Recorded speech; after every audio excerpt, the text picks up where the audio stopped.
Folks, we are live. Welcome to Talking Crit, where myself and Bad Mike abuse the audience at the end of the show. But we'll get we'll get to this week and watch you stupid at the end. In the meantime, we have none other than Courtney Campbell. Courtney is best known, I think, for the numerous, OSR resources that he's put out over the years, which are critically acclaimed. I'm not just blowing smoke up Courtney's ass because it's Courtney. He'd recognize if I was doing so, and I'd never hear the end of it.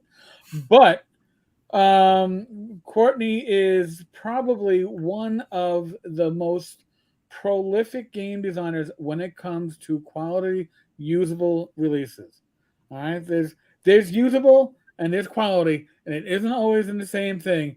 When you back Courtney, you're backing something good. So, Courtney, welcome. Thanks.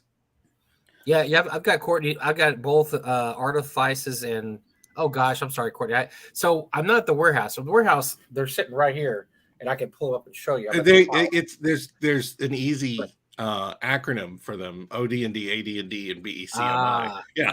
So you have on downtime and domains, artifices, deceptions, and dilemmas, and bestial encounters, and created by monstrous habitation. I love them. We're calling it the Negative Space Trilogy because it's like when you get a D&D Player's Handbook, Monster Manual, and DMG, it's got all that stuff in it, and it's like all the stuff that isn't in it. You know, like you're not going to find monster stats in the bestial encounters. What you're going to find are ecosystems, information about how to build that stuff. So it's cool to kind of look at it from a different angle. But that's not actually what I'm here to hawk. Is that what it is? You hawk items? I'm just saying you had a lot of quality products that I use at my game table. Definitely. Yeah, well, the only reason I ever make anything is because I'm using it. They're usable because I'm making it for me to use, at least to date. I haven't made anything for, everything I'm making. It's for my own games. They're games for me. It's just like this current thing we're doing is Sinless. I made it because, I wanted to do it. It's what I'm doing. Oh, there it is. Yes, I'm running a Kickstarter. I'm here to get people to back it. But, first of all, it's already funded. So that's awesome. We've got 600 people, which I think is large enough for some network effects of gaming. We're going to set up some games on my Discord here when the campaign ends. And, the rules are all there. It's an homage to classic fantasy cyberpunk with magic. Yeah, that's exciting stuff. All right, so Bob already has a question for you. He wants to know, Courtney, can you explain this tier level? Get immediate access to the game content, receive a copy of the finished game PDF with all Kickstarter exclusive content. The game PDF will be free when the book ships, but will not contain any. Yes, that's true. I don't want to set up any barriers to entry for people playing the game, so the PDF will be free. But there's extra content in the PDF that the Kickstarter backers are backing. Right now we have 8 additional Kickstarter exclusive assets, which are tools that characters can hire. And I know a lot of people they feel very frustrated by that. Now I want to validate those feelings. I get it, but you got to understand, Kickstarter takes 4%. Amazon and DriveThru RPG take 40%. So I'm highly incentivized to get people to back me on Kickstarter. And, I've never, if anybody has personally contacted me, I don't want anybody unhappy. So, there's always that avenue available, I think. So we got another question. If you get any questions right from the start, most of our guests, people just sit back and they all right, we'll ask questions then at the end. Audience has to wake up. Then they get a little liquored up. Yeah, no. People know with Courtney, they're like, all right, I'm coming in. Okay. Oh, yeah. It's an homage to Shadowrun, obviously. I don't know how anybody could look at it and not tell, clearly. But it's not. First of all, there's no gas cars. Oh, they're all electric use. Yeah, we have wireless. I don't know. It's also super playable. I've run 4 editions of Shadowrun. and they have increasingly larger and larger cheat sheets. If you want to roll 30d6, Sinless is the place. Because it's fun, yeah. It's a d6 pool based system. The thing is that I wanted it to work at the table, and if you're familiar with a lot of books in that genre are very complicated and fiddly, and I wanted to focus on the fun part, which is the characters planning and then interacting with that plan and seeing how it changes based on like what's happening. It's different from standard D&D, because in standard D&D, you're going on an adventure and you're discovering it as you go along. But in a heist game, like a mercenary game like this, a cyberpunk magic game, you get an operation, a job, and you make a plan and you gather information and then you do it. And I think that's a really interesting style of play, and I've been doing it for a long time. I just wanted to do it without having to have arguments about whether somebody could shoot a ghost or not, right? So I did it because I realized that I make RPGs. Well, okay, I have to ask now, can you shoot a ghost or not? Yeah, absolutely. Shoot the ghost. Like, I want to play. Right? The interesting thing is the planning and the surprises. The interesting thing is not trying to figure out how to access the computer system, or there are long-standing issues, and I wanted to create a modern game. It is its own thing. It is not. It is an homage to Shadowrun, but it's split into a domain portion and an operation portion. I was inspired by, we were talking a little bit before the camera started, by Syndicate and Chaos Overlords, and these ideas where you use cyberpunk technology to influence people and to take over resources. And so that's a huge part of it. The other thing is that this game design, other people have noticed, like Blades in the Dark is a heist type game that has tried to address a lot of these problems too, because there are issues in heists. Like, how do the players get the information, right? What do you do if a player is targeted for assassination? How do you handle a car chase that the players can lose? This isn't a traditional game like Trad, where the DM has a story they're trying to tell. It's more OSR, where there's a world that the characters interact with NPCs that react to their actions and what they choose to do. And, giving the players tools to succeed and fail in that space, instead of following a linear story in a setting and a nostalgic mechanical system that reminds me of my early 20s. Seemed like a great idea. I had a lot of fun doing it. We've got a bunch of people that are excited about it. It is it's exciting. I'm excited. No, so one of those issues, Bob G says, does playing a Decker still suck? I'm just going to take the questions, Eric. Yeah. If that's okay. No, I think that's perfect. The old style play had 3 distinct realms and mini games, right? Like separate from each other. Then the magic and the technology, and then the combat. And one of the first things that I did in Sinless was collapse those so they're all in the same space. Nobody's playing a separate game. Oh, I hated that the game within a game that only certain players are able to participate in. Yeah. I mean, exactly. And the Decker does what you expect the Decker does. The Decker, turns off equipment, hacks people's guns so that they don't work, opens doors, turns off lights, and controls the environment. And then they also have an additional ability. There are these network nodes created by the AI Metatron. And they can take control of one of those and extend their influence out in a radius, and within that radius they have certain much more powerful utilities and programs that they can use. There's a bunch of stuff in the story section. We have images of, like, during the sector turn, which is the domain game, you take brand actions for your own group or you use assets, and this is an example here of an asset. Like, she's a person in the game world. She's a dream advertisement manager. So during the sector turn, you can advertise in people's dreams and gain influence in the sector to take over the resources there. It's really cool. Like one of the things that's most excited about this is I've been playtesting it, right? And one guy keeps making characters. And like every time I open up the spreadsheet, there's a new character. And everybody, as soon as they finish a job, they want to do their sector turn. And as soon as they do their sector turn, they want to do their job. It's that gameplay cycle for mercenary style games where you do the mission, you get new resources, you level up and you build up your base, the Argo or the Avenger or whatever, and then you take your mercenary team on with their new toys on their new mission. And I tried to instill that in this, and it really seems to have taken hold. So I think we have something exciting here. I really do. So it's like something.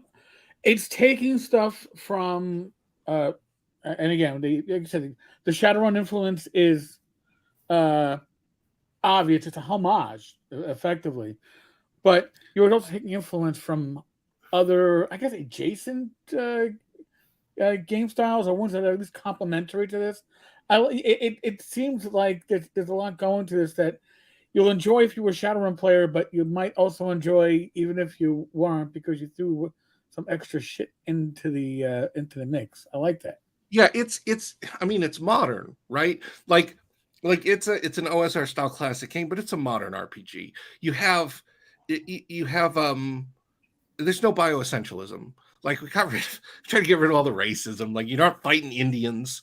Like, you know, there were real fundamental core issues, and it wasn't just that. It was like difficulties and challenges in play, like handling those situations that they never gave you any advice to resolve. And it is fundamentally a different game, both in style and approach. You know, Shadowrun is super traditional, which is the GM has a story and the players go along with that story as he sets it up. And that's not really like how I like to run games. And so even at its core, even though the setting is very similar, the style of play is very different. We also have uplifted animals and synthetics, and it's a future written from today. Now, don't get me wrong, I still have all my Shadowrun first edition, second edition, third edition, fourth edition book. Still play it. It's not a knock against it. Love of the game, but you know, I just really wanted to share what I enjoy doing in this sort of cyberpunk setting. You in a way, you're making it more approachable. Yeah. I mean, I want to make it playable, right? Like I want somebody to sit down and like, oh, I get this, and then have lots of widgets for them to cyber up their character. Wizard Tower Games says, can you explain what the domain game is? Absolutely. There are sectors. The DM designs these sectors, and they have resources in them. You can scroll down. We can look at one. And the players during their sector turn have a limited number of actions. It's 4. And those little squares are where the resource cards go. We're printing little resource cards for DMs to be able to have like a physical representation of it.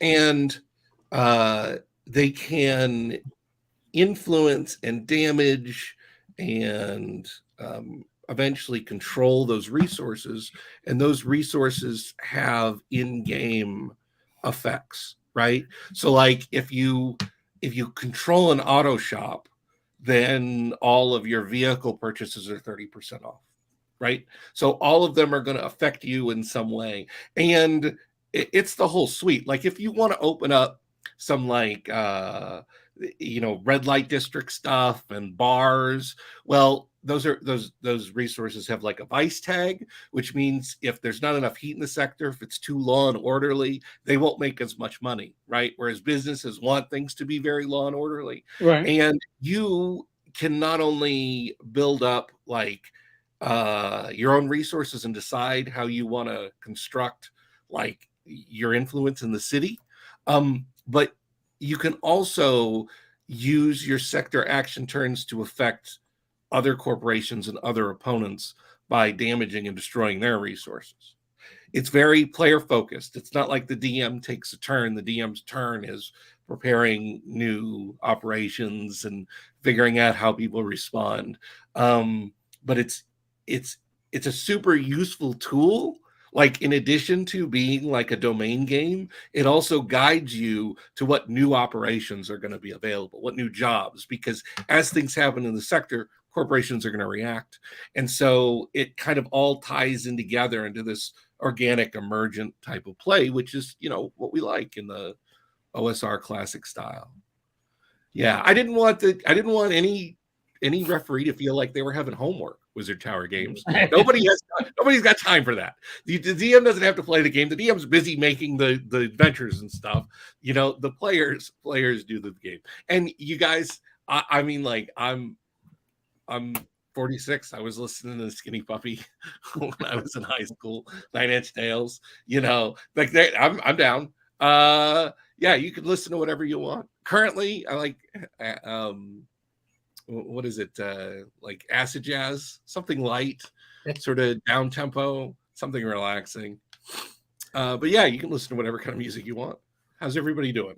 Sorry, Eric, I just took over. No, Courtney, you don't understand. This is exactly how I like the shit to go. They're not here. Listen, Wednesday night, they're not here for me and Mike. They're here to hear from our special guest. This is your show. We facilitate until we get into the this week in gaming stupid aspect, which at which point the community takes over anyway. But no, this is spot on. I couldn't ask for a better way for the show to go. If you scroll down, you can see some of the resources. All of this stuff that I'm displaying, the complete rules for it are in the Kickstarter. You can just download it. It has the full list of resources, how all the sector play works. It's done. Like, the game is done. We're play testing. We're still tweaking things, trying to resolve, you're always play testing. Who Right. When running a game isn't always thinking about how they're changing the rules. But so those boxes at the bottom are how you influence or destroy it. And the number of boxes is dependent on like the class of the neighborhood and their synergies and different ways to like increase the player's output, and they get to discover all that. Yeah, is there not a link in the thing, Eric? Well, there's a link on the screen right now, scrolling across the bottom. Can they click that? Yeah, no, they can't click that. I can throw a link into the chat. All right, but that's can we put it in the text below the YouTube video? That'd probably be most useful. Not until after the show. How about in a comment? I'm gonna put it as a live comment, but it's just it'll go through it. It'll move up the screen and then out of view for people. But after the show, I will definitely put a pinned comment. I just can't pin a comment to a live stream until the live stream is no longer live. Okay, I just first of all want to say I'm giddy. You should be. It's like a dream. Like, I've got a role-playing game idea that enough people are interested in, that has some interesting stuff. 600 people to me looks like the baseline sort of threshold for like having games being played and being available. So I'm super excited. I know that what a lot of people do is they make things and they just forget about it, but like, I'm into this, I plan on supporting this. So I'm really excited I'm having the opportunity to do so. I mean, your backer numbers are literally awesome. I mean, if I can scroll back up to the top, you can. It's about 600. Yeah, 597. Yeah, it's. I think the most important thing to keep in mind when doing something like this, it's not a competition.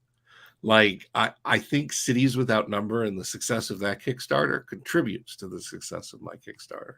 And I'm not looking. I'm notoriously unambitious. So just the fact that I have the opportunity to do this and make ends meet is just a dream come true. Like, really, can you imagine? I sometimes wake up surprised. Courtney, I said we started the show right before we started the show. I was like, those numbers are great. And 15,555. If you are superstitious, that is a very lucky number to be at. 5s and 7s tend to be lucky numbers, I guess, because they're prime. But I don't. Luck, huh? Listen, I will always take luck over no luck.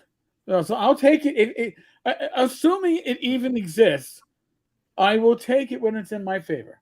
And I would say, Courtney. I mean, again, Courtney does very good work. Remember when I first found Courtney from his blog, and was like, "Damn, this guy gives out a lot of free content that because I know it's free because I know blogging doesn't really pay on our level." No, it's part of the growth as a career, right? Like none of it would have happened without the blog, but nobody wants to be known professionally as like a blogger. I mean, maybe, I don't know. I'm not here to judge. No, but like I had to move to being a writer, like, and an illustrator, and it's a dream. It's a dream come true. Yeah, no, I mean, this is. Listen, yeah, Wizard Tower Games. I agree. I have no complaints. I'm chuffed. I'm super surprised, actually, in shock every day I get up. We're on the same page with this. I feel like I've already won. Like we've got another 8 days. We've got a bunch of stuff we're like car chases. I want to make a Cyberpunk game, and you can't make a Cyberpunk game if you can't play something like Ronin in it. Ronin is a film starring Robert De Niro. Yeah. And it is one of the most phenomenal pieces of action car chase cinema ever put together. And like just having some complicated thing where you're calculating different speeds, where you're trying to naturalistically solve this problem, I don't think works very well in a game at all. And I'm explicitly playing a game, and I'm not afraid of game-like structures, obviously, with the sector play and the downtime turns. So there was an old board game in the 80s called Thunder Road, and it was like a wasteland thing, and you had 4 plastic cars, and everybody had 4 plastic cars. And whenever you reached the end of the highway, the back piece was picked up, and anything still left on it was tossed, right? And it got put in front. And so you were in a race to keep from falling behind and getting tossed off the board. And so things like that were my inspiration for the car chase system. Like, you have your vehicles, and it's important to be flexible because you're going to have drones, you're going to have people casting magic and shooting guns, and it gives riggers, who are the characters who install vehicle control rigs to control vehicles, really a time to shine. And there's always something else for somebody to do in a car when it's being chased and shot at, like in an action movie. So we've got a thing that works really well in creating that sort of action movie chase sequence thing. And we have a plan for what happens if your characters lose the chase. Like, it's like, oh, what do I do now? Like, it's really it's fantastic stuff. Thank you so much, Wizard Tower Games. I don't think you'll regret it at all. It's people like, what's happened? You can sign up for $1 and read the rules. Nobody's signing up for $1 and then leaving. They're signing up for $1 and then bidding 10, right? 30, 47, whatever it is. Like there's good stuff in there. I'm excited.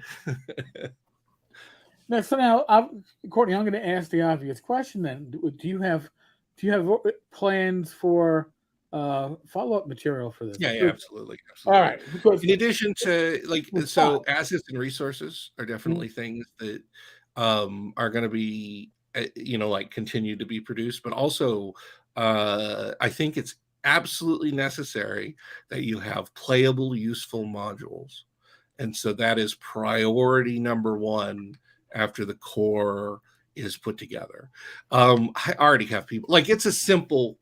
I want to say it's crunchy, like those old Cyberpunk games are crunchy. You got cyberware, you got a bunch of programs and magic, but it's not complicated, right? Like when you're at the table, all that stuff is there and prepared for you, and things move very smoothly, right? And I've already got people in that have backed the Kickstarter that are like, why don't we, like, his Shadowrun got more complicated over time.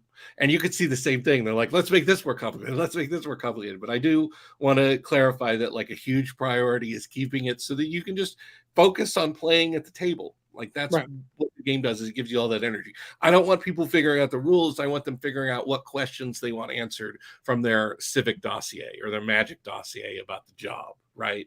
They want to be thinking about questions, thinking about the game, not thinking about the rules. And I think I've done that. See, that's a rarity.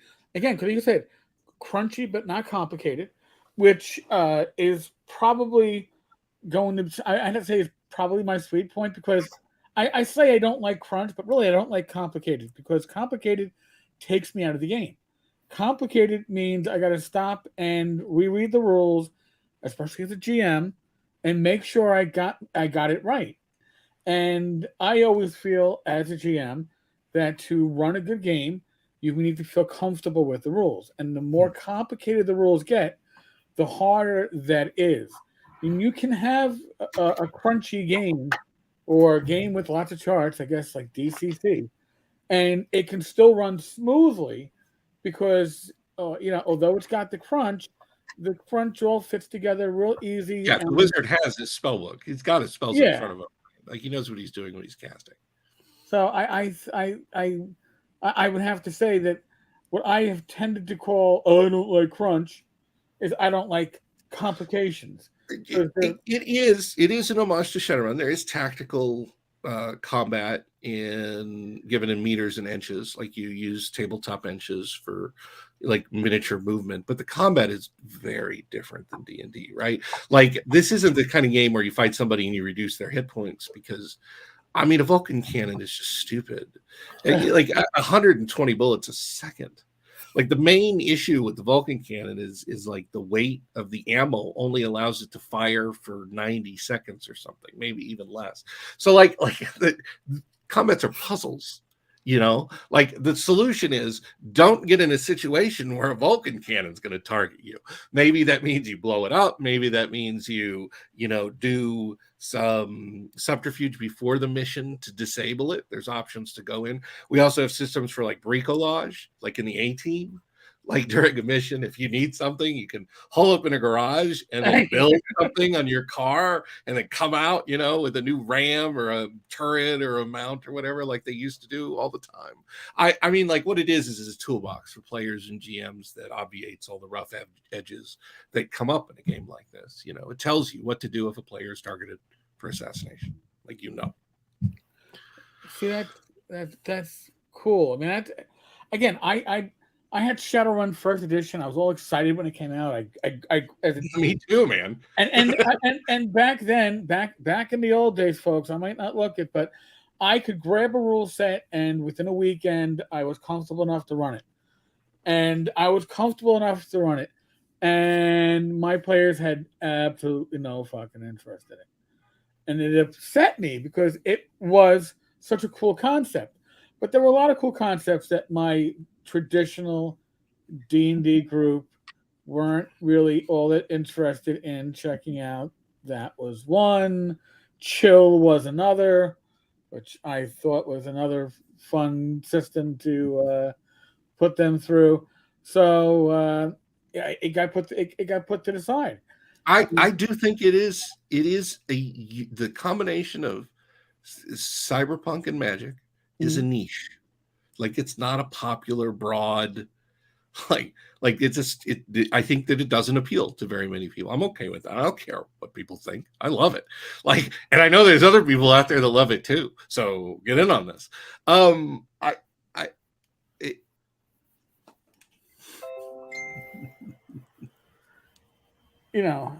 Courtney, I have one of those players.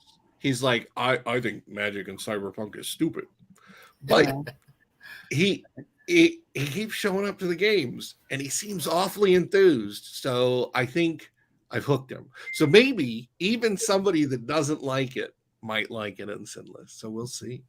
We've got a great team. My editor is phenomenal. I have everybody who's backed it is looking over the document. It's a Google Doc. they've been editing it, providing suggestions. That's been wonderful. We're having J.E. Shields do the art, and I'm sure we all know him. He's brilliant, and talented, and he's going to do a logo for the con this year. I did our logo last year too. That's his logo right there.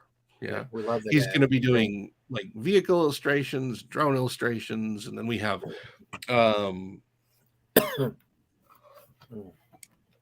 I'm sorry, I just went blank. Hold on one second. Courtney's having a senior moment. Dire Quest is doing Tony. Dire Quest is doing the illustrations for like the critters and the spirits, and he's just a phenomenal illustrator. He's got a Kickstarter going. I pointed out in my last backer update. These people, they produce high quality professional work on time.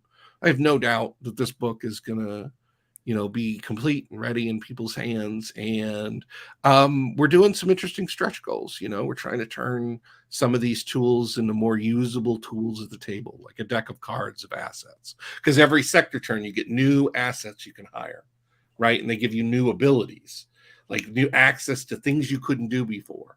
Like if you get like you'll need a fixer or some sort of fence in order to sell goods illegally without getting ripped off. And you'll need, access to gun dealers and, for rare items like drone dealers and people who can influence sectors and blow things up and crazy clown people and people on unicycles. It's going to be a good time. Oh God. I mean, again, I loved it. My only chance to actually play Shadowrun was, I think, the PC game, which was interesting, but I think it fell far short of. Obviously, it wasn't an art. The PC game, no PC game can replicate what a tabletop RPG. No, but they're quite good. I believe that the Harebrained Schemes, who makes them. Quite talented. I'm also a big fan of their BattleTech game. They really try and stay true to the tabletop roots of the stuff they do. Okay, see, I enjoyed it, but I couldn't. Not having had it's not a table game. Yeah, and not having had a chance to play or run in Shadowrun, which again, it was a game that if you asked me to run it now, I'd have no idea. I've forgotten whatever fluency I had with the rules. That, again, when I was younger, my brain was wired where I could pick up a rule set and 9 times out of 10 be ready to run it. After a weekend of just drilling through the rules, I had it. Now I'm going to need a game, kind of like what Courtney is explaining here, which is crunchy but not complicated. That's about my fluency level. Yeah, barriers are a great example, right? Like, you don't want to stop to figure out how many hit points a barrier has or how much damage they're going to do to it in the middle of combat. You want to know, are they busting through this barrier or are they not? And so simplifying and streamlining something like that, making it so that the DM can read it once, conceptually hold it in his mind because it's logical and it makes sense, and then not ever have to worry about the rule again because it just comes down to a choice. Do you want to spend a complex action to blow up that barrier? And there's a simple comparison operation, whether they can or not, versus having some sort of complicated rules about. The most complicated thing in it is the grenade throw, because it's a grenade throw, right? Oh, like, yeah. You do distance and how far off target it is. Yeah. But that, I mean, like, it's designed to be run, like without having to stop every 15 seconds. Well, and that's good. Did you show the weapon cards? Did we scroll down? I did. Hold on. Scroll down. If you scroll down, you see these are the kind of tools we're putting together to facilitate. This is not the final design. We're definitely going to add things to it. But these keep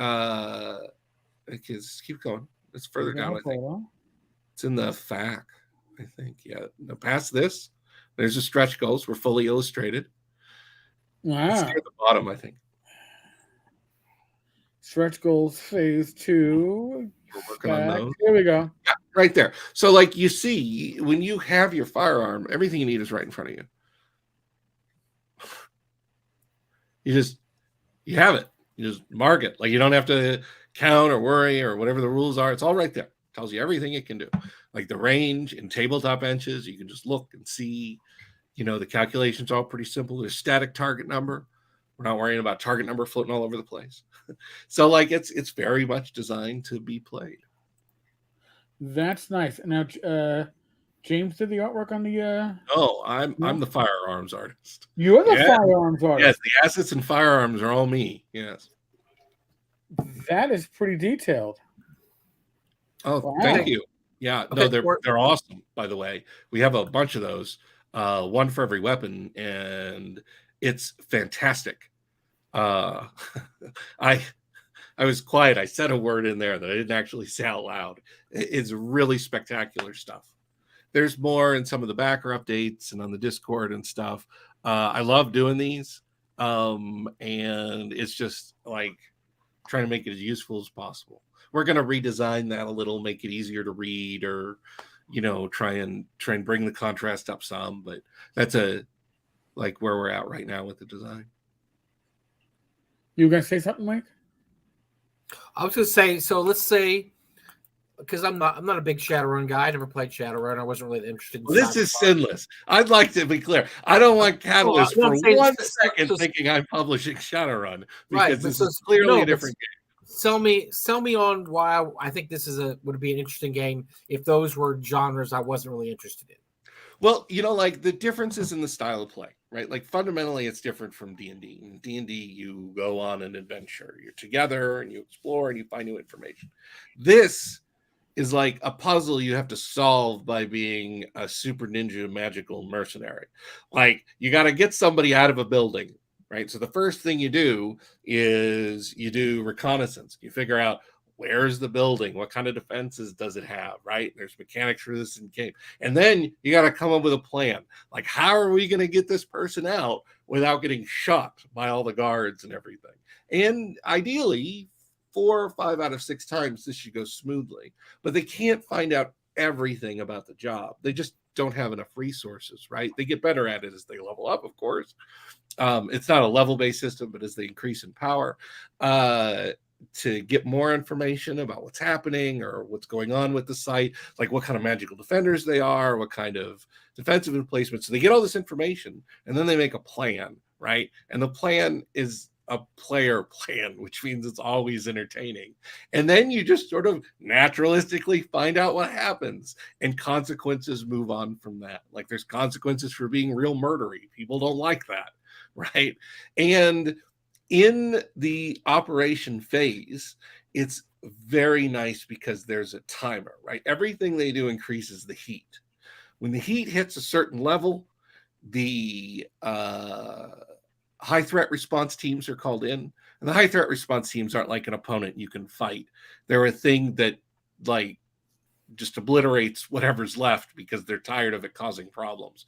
So it's like a timer. Like the more reckless you are during the mission, you get bonuses as the heat goes up, as well as more resistances, and it kind of sets a timer on the whole thing. So there's that excess pressure. There was a game when I was very little on the ColecoVision, which was called Venture. We had a ColecoVision. I'm very old. I remember that game. Yeah, I had to Coleco at him. It was an adventure game. You were a little dot, and you would go around through these primary polygons, like these squares and rhomboids, and they had doors, and you go in the door, and then you turn into a smiley face with a bow, and in the room would be a treasure and monsters, and you would shoot the monsters. But if you took too long, it made the absolute worst noise in the universe, and one of the sweeps from outside in the other room would come in giant sized a quarter of the screen and beeline straight for you, while making the worst noise in the history of man. That's the high response threat team.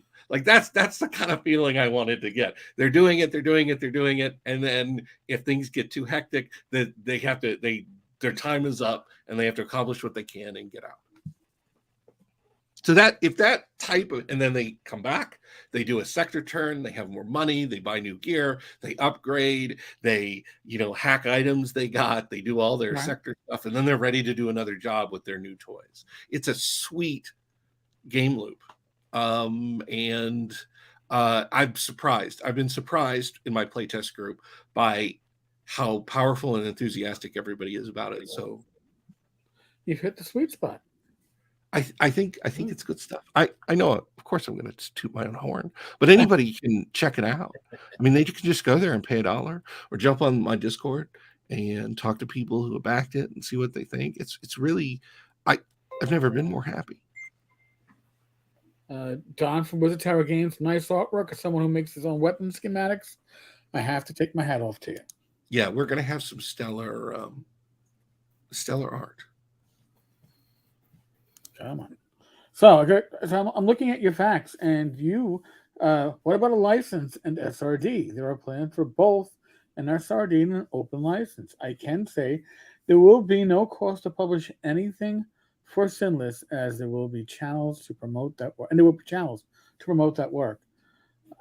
I think that is a very wise and well thought out policy. I like that, Courtney. It's a baseline expectation in the modern era. Like I just want to make sure that what people publish isn't like, the only reason I even want to look at it is to make sure that it is in line with the setting of Sinless, and it isn't encouraging some like reprehensible or negative behavior. You know, I don't want anybody to say, as a random example picked out of my head, go hunt down and murder Jewish ghosts. Like, that's not anything I want to see in an adventure of mine. I believe people have stepped into it. Like I would, that's of course, I'm talking about a specific incident. Right. Like I don't want to be in that situation. I want to make sure that everything is above board. It's the only reason I want to look at it, make sure that, you know, it follows the sci-fi rules of the setting and wherever else. Well, that's cool. And then the SRD and having the ability for people to make content for it and support it. I think that's just anybody who's making an RPG, that's kind of a baseline expectation. Well, you know, it might be a baseline expectation, but there are a lot of creators, a lot of publishers that hold on very tightly to their IP/content and don't want others playing in their sandbox. Oh, whatever. That seems a little uptight to me. Like I don't have time to whatever. Like you can't.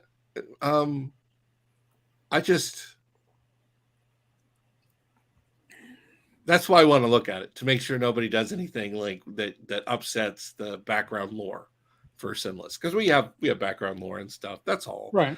You know, I want people to play in that sandbox. Like, I don't know why you would be against that. I'm not particularly ambitious, I guess. Like, I don't want to, I like being where I am. So I don't know. Well, I don't know what to tell you. Your licensing or whatever sounds a lot like Goodman Games. It's like, my model was Mothership. Yeah.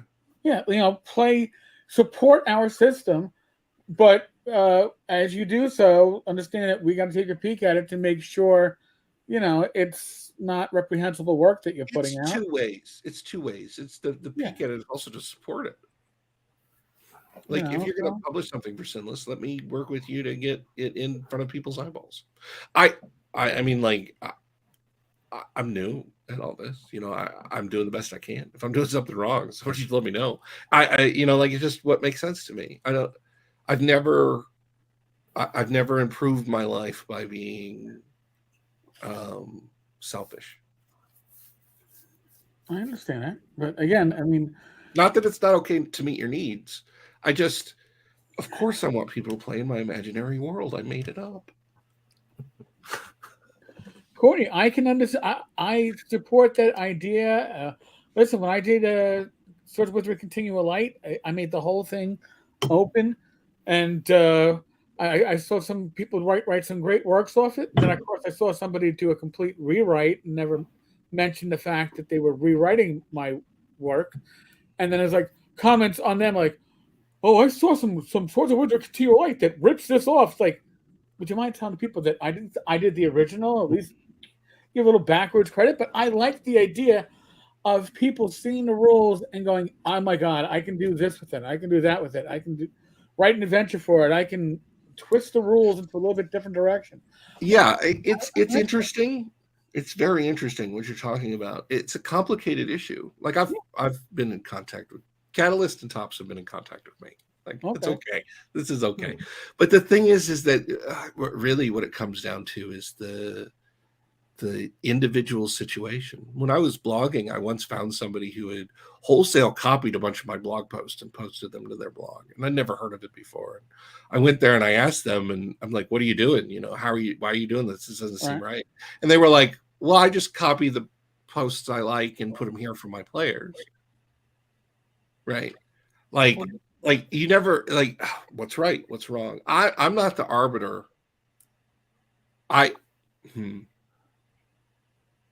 It's a sticky wicket. It's a sticky wiki, and it is a sticky wicket. One from a number of years ago, which I think a lot of people at this point have forgotten. But James Spahn was, when he first started writing material, was writing a lot of classes for Labyrinth Lord, a lot of material for Labyrinth Lord, and everything he would write was 100% open content. And then somebody else started taking his content word for word and changing the art and then repackaging it and selling it on. That is what open content allows you to do. It is. It certainly like there are, and we as publishers like do that. Like I don't want to name names, but I have supplements from people that have collected open content from other publications and put it together in their own publication and laid it out with new art. I like the whole dungeon one-page dungeon contest, right? Like those are sold, but he does all the work of taking all those different files and laying them out and organizing them. Like I'm not looking to cause problems or get in anybody's way or offend anybody, but I really wanted to do an homage to something I loved and share it with people. And so that's what I'm doing. I understand there have been some people who have been very upset by it, but I don't think it's possible to. I was amused by that, by the way, Courtney. I was amused by some of the people. Like, oh my God! I don't think it's possible to achieve any sort of public success whatsoever without having detractors. Yeah, like it's tough when it's happening to you, but then you look around and you're like, everybody whose name I know as a public figure has somebody that's talking shit about them. So what can you do? Like I just water out the duck's back. Mike's Mike. I don't know why Mike is looking like he's not effective. Yeah, nobody ever says anything bad about Bad Mike. Come on, everything's roboting for me badly, but I'm picking up most of it. At least you're not roboting for us, okay? We'll no, you're gonna. But it's hard. It's hard to participate because I'm like, whenever I want to say something, you guys are already on. I think I'm running low, either slow or I think I'm running slow. Well, if you were running fast, Mike, the issue would be, I don't run fast. You'd be ahead of what we're actually going to be talking about, so you'd have a view of the future. Nobody in this chat room is running anywhere. I don't know what you guys are talking about. We'll be lucky if we can waddle somewhere. Oh my God! All right, so totally off topic, but Rach and I have been watching a bunch of YouTube videos about a movie/TV personality who wound up doing his lawman reality show at one point, and every video is like the worst movie ever, and then it's like, and in this one his stuntman does the waddling. It's like, oh my. Or are you talking about the guy who talks about the action movies from the 80s? You know what? Yes, but he does it with one. What I know who you're. I don't know. Can we not say it? Can we not? We probably can. Go ahead, say it. Yeah. Steven Seagal, right? Steven Seagal, yes. Yeah, he does some movies where he sort of lazily walks through with a gun and stuff, and they really tear him apart. Oh my God, it is. But you know what? It is accurate, especially when they talk about his voice being dubbed. In many scenes, because otherwise, like, what the fuck did he just say? The action in Sinless is better than in modern Steven Seagal movies by a factor of 1,000. Oh, then that, dude, I was already in. I'm already. You can see. I'm already at backer at $50. Nobody slow walking through. Like people were talking about, like, well, I need help running like a bunch of enemies, like goons. And first of all, the DM rules are separate than the player rules. Like the goons don't have pools, they don't have stuff for the DM to track. They have static, like, because they're to be used in play, right? Yeah. Like, I'm not trying to simulate reality here. I'm trying to give the DM tools to create bad guys running around with guns that are shooting people, right? And I'm sorry. I am having some old people moments. I don't remember what I was going to go with that. Oh, I feel better now, Courtney. I feel that you have validated my existence, because this happens to me quite often, and there are times it happens when I'm doing a video, and I got to stop my recording and start from the beginning again, because I lost my train of thought right in the middle, and I can't put this up. Or I could. Maybe we should make that for, like, people who like subscribe. If you pay $2 a month, you get to see my aborted videos. Oh, I know what I was going to say. Thank you for filling the sound until. Oh, that's great. Like the combats aren't about depleting the hit points of the opponents. Right. Like, there's never a situation. I remember in a 4E game, and I wrote about this to the backers, where we had all run out of our utility and encounter powers. And I just used statistical averages to calculate how many rounds it would take to kill the boss we were fighting or whatever. It's never going to happen in Sinless. Like, I found it's totally different than like engaging in a fight and removing people's hit points, just because there's so many things that the players want to do and not having enough time to do them. And the operation is goal oriented, not murder oriented, right? So they're trying to accomplish something in spite of resistance. And so combat really becomes very tactical, very intense. It definitely matches like their super assassin, spy, mercenary people, right? Like, there's a level of, it's more like SOCOM than Fortnite.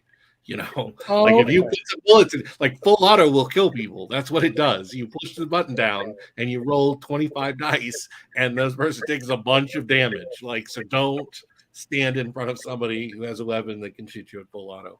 It's not slow. It's not slow. Very intense. I like it. No Steven Seagal action walking through a building stuff here is really what I'm saying. Okay, so basically, you don't need a stuntman to walk up or downstairs. I laughed my ass off when I realized it was a stuntman walking down a set of stairs at a normal pace in one of his movies. Well, ideally, the plan the characters create isn't going to involve taking return fire. The problem is that they can't predict everything, and you have the whole adventure, and they're asking questions, and they'll miss stuff. You don't have to do anything, but just tell them what's there, and then they'll be surprised themselves and have to deal with what's unexpected. There's very expensive tools on creating runs, how much an operation should pay, like what the different tiers of danger is. Like, there's a bunch of tools in it to make it easy for people to run the game. All right, so part of you go into, we've already discussed the crunchy versus complicated. Yeah. As you said, it's super playable. 200 pages. A4 is digest size? No, A4 is traditional role-playing game. Full. A5 is digest. Yeah. No, we're gonna it's gonna sit on your shelf. It's the same format as the big popular, You've already addressed why are you doing this, which I think is, again. Yeah, it's inspiration. And again, I like the homage is obvious. Right. Clearly, I'm a huge fan, but this isn't that. I had somebody come on and ask me how easy it would be to convert, and it's a style in the style of that type of game, but it's a different game. All right, Don. I'll have to save that line for my wife, because Rachel will appreciate it. Seagal needs a stunt man to take a dump. He seems like one of those people who thinks he has mystical force, and then he does a YouTube with somebody from MMA who walks up and kicks him twice in the head, and then he's like, "I'm done." Yeah. There's no mystical force to they do that thing where they pretend to knock people over. Do you know what I'm talking about? Yeah. Don't worry, I'm going to throw my fist, and from 7 feet away, it'll hit you in the forehead and knock you on your head. No, it won't. You might say it will. Your key might work in a video game. It's not going to work in real life. Yeah. I mean, fantasy versus reality. You got to draw that line. Well, that's why we play games. It may work in a tabletop RPG. But, when you meet me in a street corner, you take out your mystical force. I will take out my 5-shot 38. And, if your mystical force can strike, that's God bless you. One of the things I like so much about Sinless is it really gives players the opportunity to feel powerful, right? Like they are mercenaries. Their jobs are successful most of the time. And I find that my players are really enjoying that. It doesn't mean there's not danger. It just means, the danger isn't from, it's a kind of that John Wick fantasy, Okay. It's like they're going to be able to handle whatever happens, and then you have interesting things happen around them. It's fun stuff. Which, by the way, there's a new John Wick movie coming out. Yeah, there's a bunch of different. There's no classes per se, but it uses a hierarchical character creation system, and you can create things like amps who have internalized magic power, or shamans that summon spirits, or archmages, or school specialists who focus on a certain type of magic, or deckers, or riggers, or street ronin, or like there's just a bunch of uplifted animals. We got what we were talking the other day. One guy is the magic coming back has mutated people into the blight and the green, and he's blighted, so he has a rabbit head, and he keeps on talking about like his rabbit home and his home warren, and I had to check. I'm like, you're not actually an uplifted rabbit, are you? Because they can take a rabbit and give it a voice box and opposable thumbs and make it like a person, right? Because as soon as we can do that, we're going to make our dogs talk. You can play like an uplifted dog or an uplifted bear. There's no classes. It's if you're familiar with classic Cyberpunk magic games, it's very similar. You assign priorities to skills, resources, attributes, magical potential, and heritage, and that determines how you create your character. It should be pretty flexible and a lot of fun. It does seem to be pretty flexible and a lot of fun. I was like, because if you're an uplifted rabbit, you actually would have a bunny family because your relatives will be bunnies, right? But yeah. Yeah, it's cool. So let's say you like you said, you have the 2 other 3. Let's talk about the other 3 books also, because if somebody goes and backs this, they're probably going to want to look at the other 3 books you have, which I think are, like I said, extremely useful. Negative Space trilogy, those. Yeah. Yes. There's a package. There's a bundle on I knew there was going to be a bundle. Yes. Yeah. There's a bundle. They're extremely popular. Well, they should be. They're very useful. Good. Yes, they are. I also found them very useful. Honestly, sometimes I have trouble looking at the Bestial Encounters book inside because there's so many ideas on every page. It's nothing but 300 pages of just a collection of the best ideas, and they're bright. Like there's so much there, you can't process it all. And so you have to take it in a little bit at a time. I think that's how I feel anyway. So folks, if you are watching this live, come back about, 20 minutes after the show. I will include links to Courtney's bundle from DriveThru. And if you're watching this after the fact, the links will already be there as a pinned comment on this video. So we'll have that. We'll have I'm posting it. Kickstarter. Yeah. So one sec.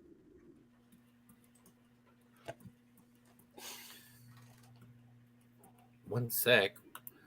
This is live broadcast, sir. This is a live broadcast. Where did he go? Wow, that's he's done. So professional. Wow. Yeah. Oh, that works. All right. So yeah, go ahead. All right. So, there he is. He's back. Sorry, Listen, Mike disappears and doesn't even announce it. All right, I saw that disappearance earlier. I had to disappear. It's because it was cold in here. I had to turn down the AC. Oh, if you had pants on, it wouldn't be in. Well, I mean, why would I wear pants? You can't see me below the chest. So there you go. What you were going to say, Mike? I was going to say we spent an hour on Courtney's Kickstarter. Let's get to the good stuff going on here. I want Courtney's opinion on some of this stuff. Okay, what's he's not afraid. I'll give my opinion. He's not afraid to throw out a hot sports opinion, or non-sports, as the case may be. A non what? No, you're not afraid to throw out a hot sports opinion, but or a non-sports opinion. I don't follow sports. Sorry, that's a great disappointment. No, that's most of my gaming group. And it's funny, whether it was my old gaming group, my college gaming group, we still get together once a year, or if it's my current group, like Tim Schwartz, Rob Conley, Greg Christopher, except probably Matt Jackson, but Joe Lawyer, nobody. I talk football. I was like, guys, I can't play on Sunday. They want to do a Sunday game. It's football season. You're not going to see me until. Yeah, Sundays are for D&D. It's like no, it's like so. But no, what Mike is not really talking about football. That's just a way of wording it. If we had his favorite Canadian on, though, they would be talking football. What did you want my opinion? Well, let's talk about what's been going on in the gaming world the last few weeks with WotC and then the WotC backup, and then now the Goodwill tour by WotC sacrificial lamb, dude. Yeah, and they are sacrificing him. They already screwed up. It's done and done. Like Orc is out there, people are creating their own independent licenses. The truth is that nobody wants to sue over anything because nobody knows what the fuck the court's going to do. Excuse my language. The way the community has worked and has always worked is that we share, remix, and recreate content and have for 50 years. Yeah. But by the way, Eric, there's something I forgot to talk about with you. I don't know if you caught this. What? In Kyle's latest interview, he asked him about Dark Sun. Did you see that little exchange? I didn't. I heard something about. I didn't get a chance to see it. I saw something on Twitter, which I'm not surprised. But basically, he said Dark Sun's too dark. It is pretty dark. It has you could do a Blue Age game. Like there's eras in Dark Sun you could do it where it's not so dark, but it's pretty dark. Yeah. That whole psychic, magic, cleric, dragon thing in their city states. It's slavery. And they don't want that's it. Well, I think it all comes down to slavery is what it boils down, because he said that it doesn't meet their ethical and inclusion standards. Yeah, which I don't know. Inclusion. I mean, I guess they have half dwarves. I don't know. Who they not included. That's part of what it doesn't meet, because they're sterile and they're moles and they're a labor class. Like there's issues with Shadowrun for sure. Halflings are cannibals, right? Yeah, it's like. I mean, the Dark Sun, the slavers are the bad guys. You're supposed to kill them. I guess I just don't get. People aren't going to play slavers, are they? They're not going to say, well, who are your character? I'm going to be the fighter. I want to be the slaver. I don't think it's about playing the slavers. I think it's about a stable society relying on slavery and portraying that in a even if they're the enemy. I don't think it's the kind of projection that WotC wants to have out there. Come play our slave breaking setting.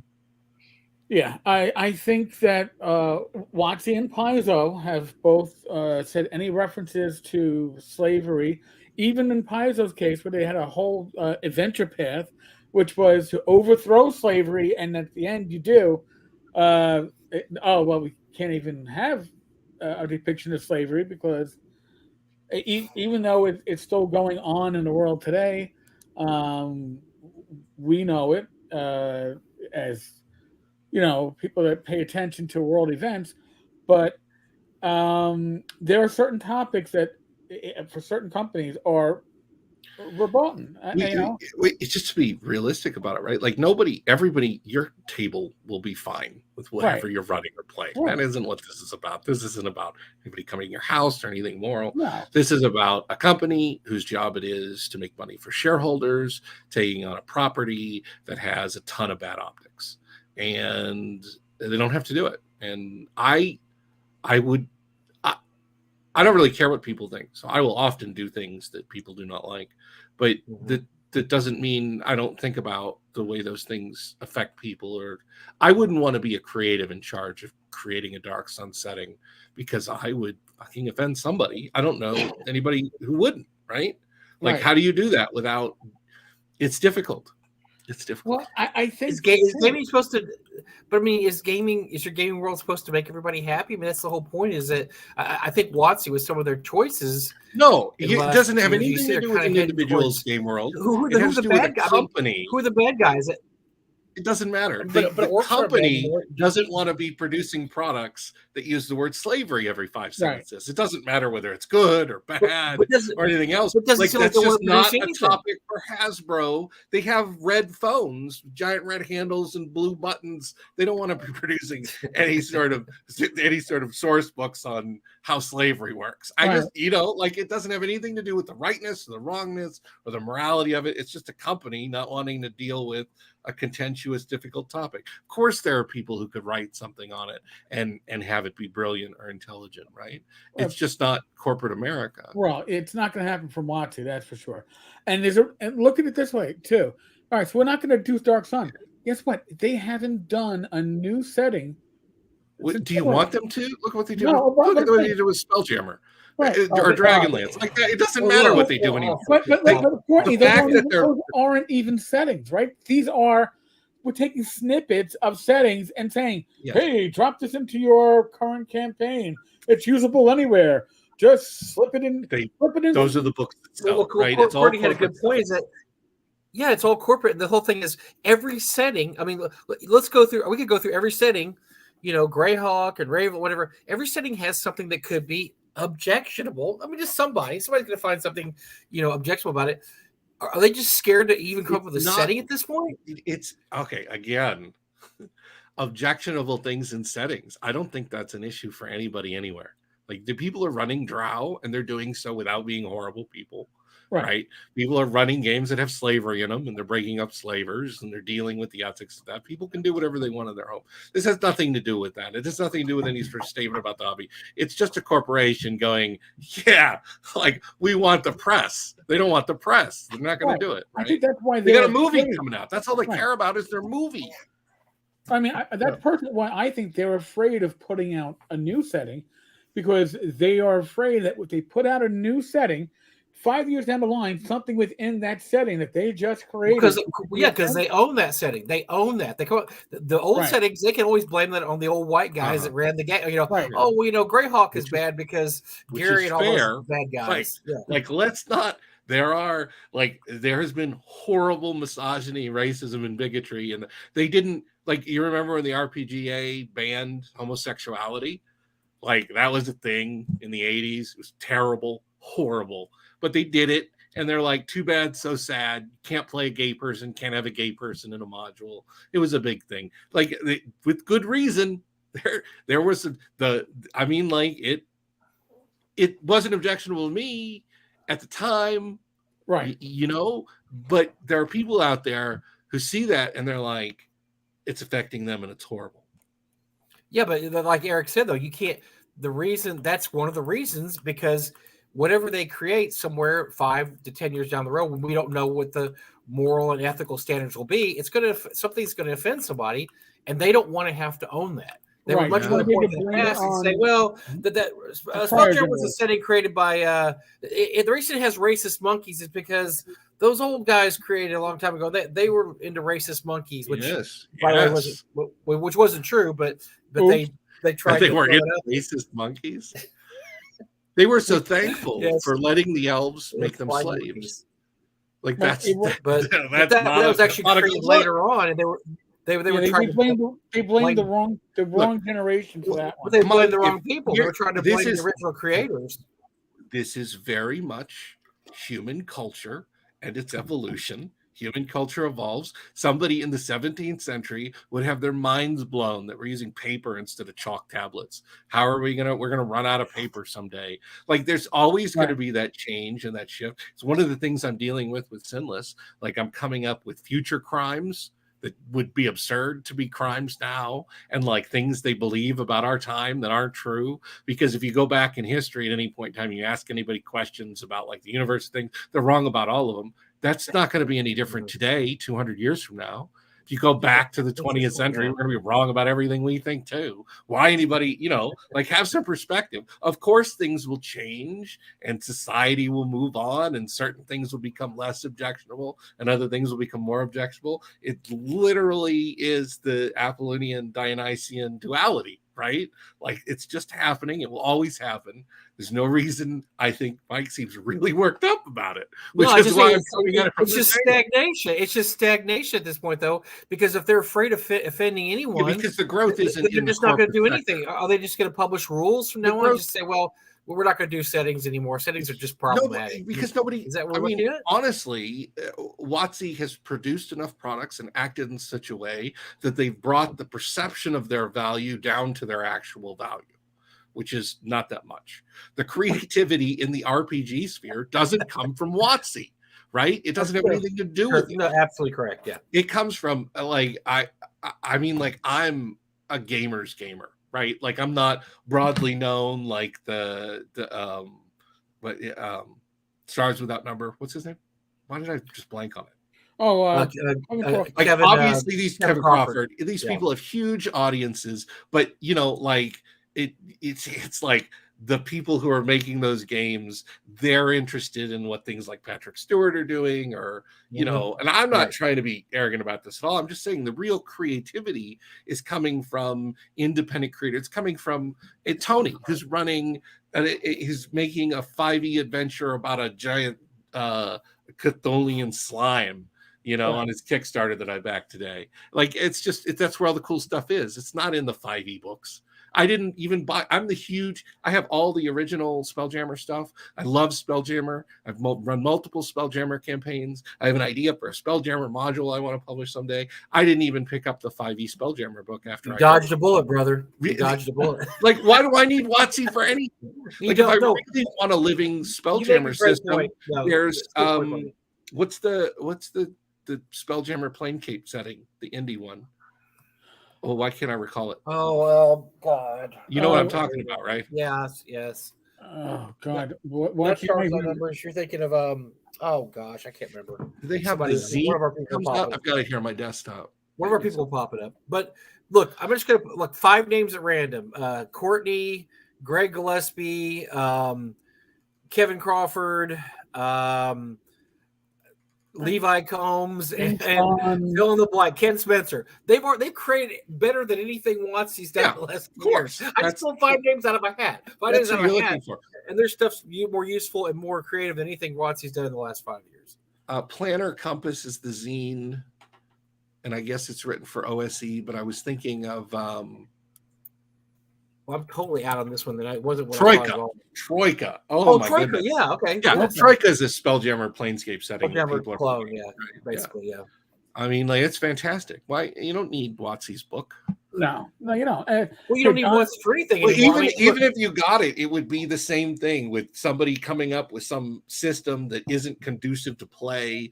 It's just some sort of mathematical thing that they're doing that isn't really play tested. Or that was very popular back in the Wilderness Guide, Unearthed Arcana era.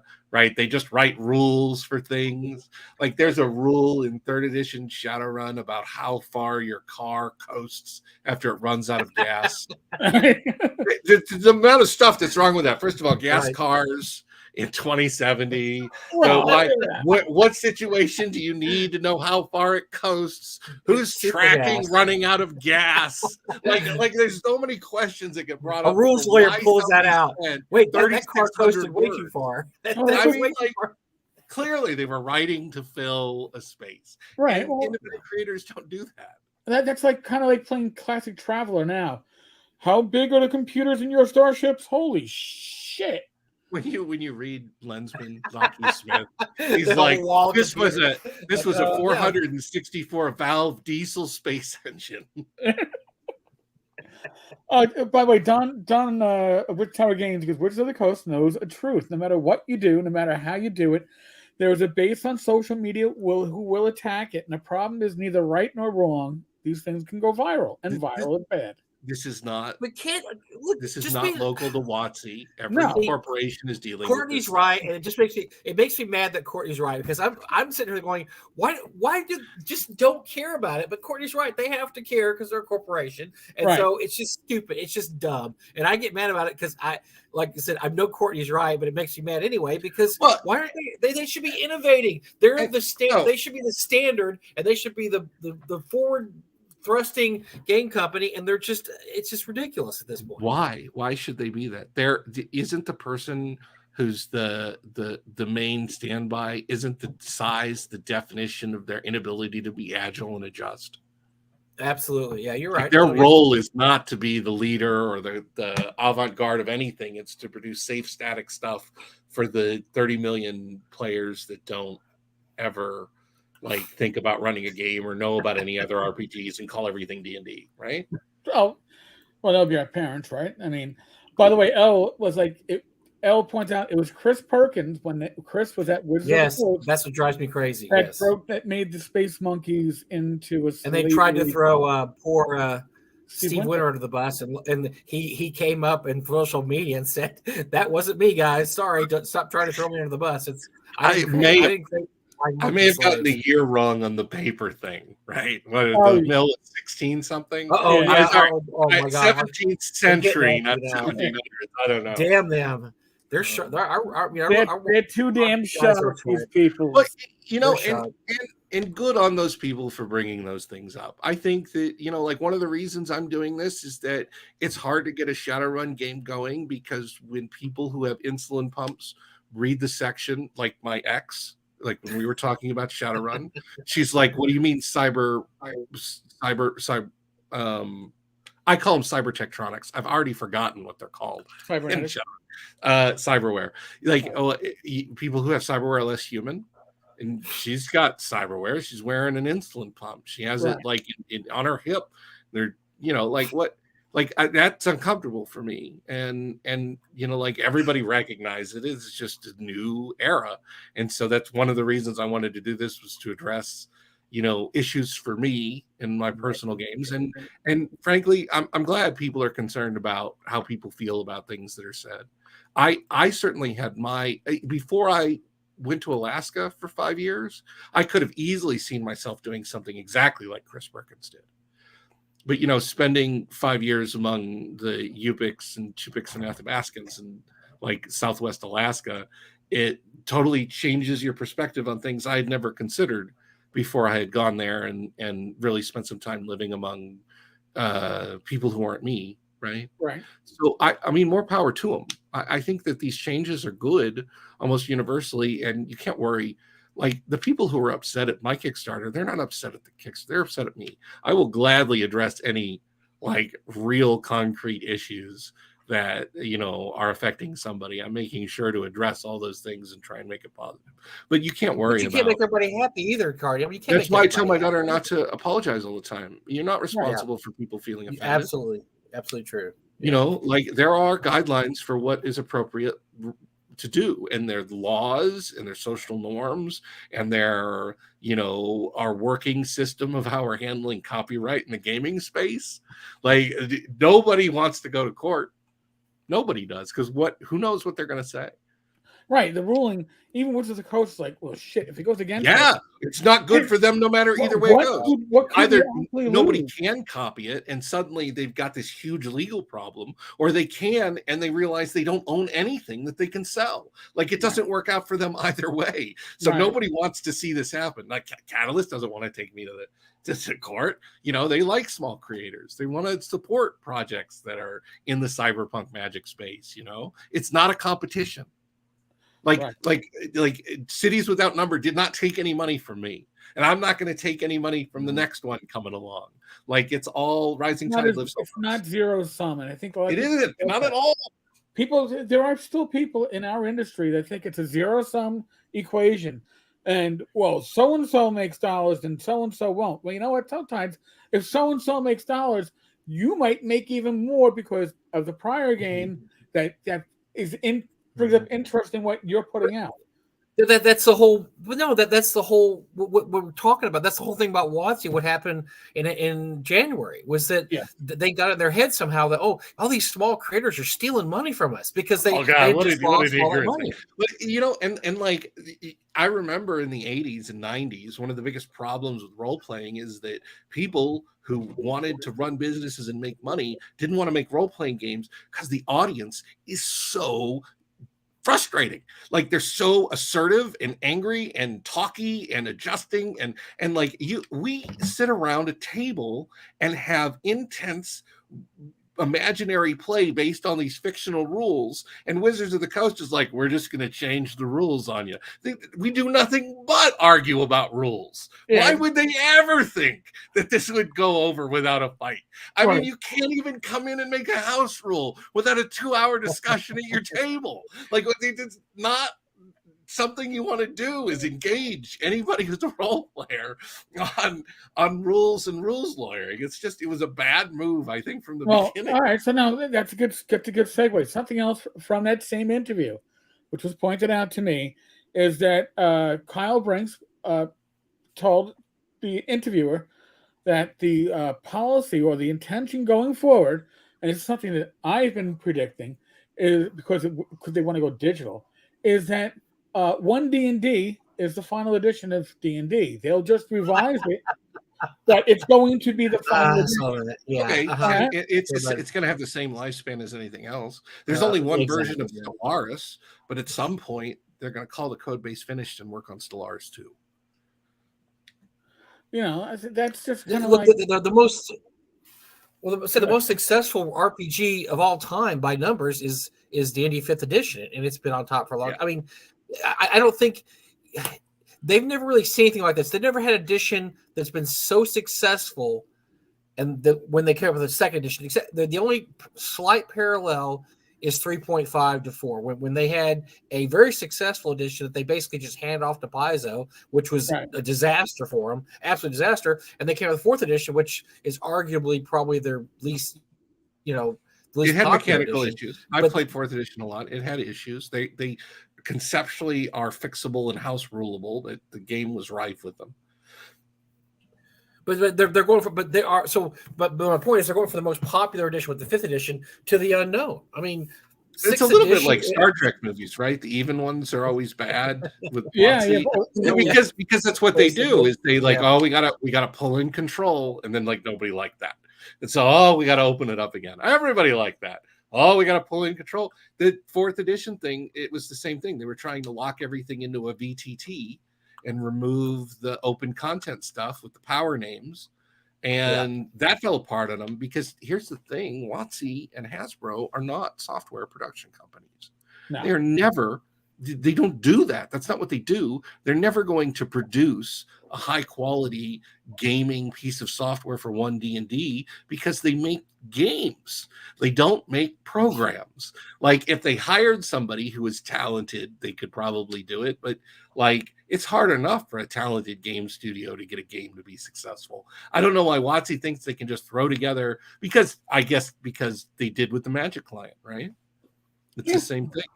And it's not, I mean, they're having problems with that right there. Well, yeah, you're gonna hit gold every time you dig. I mean, you're just not. I mean, the odds are against it.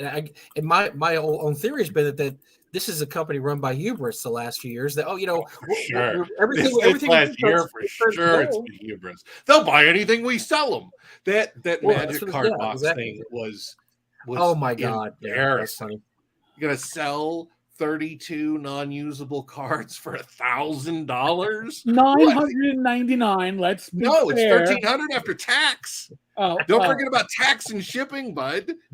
You can't use them. They have a different back, and you're still stuck with a random pull. People spent $1,000 and got trash.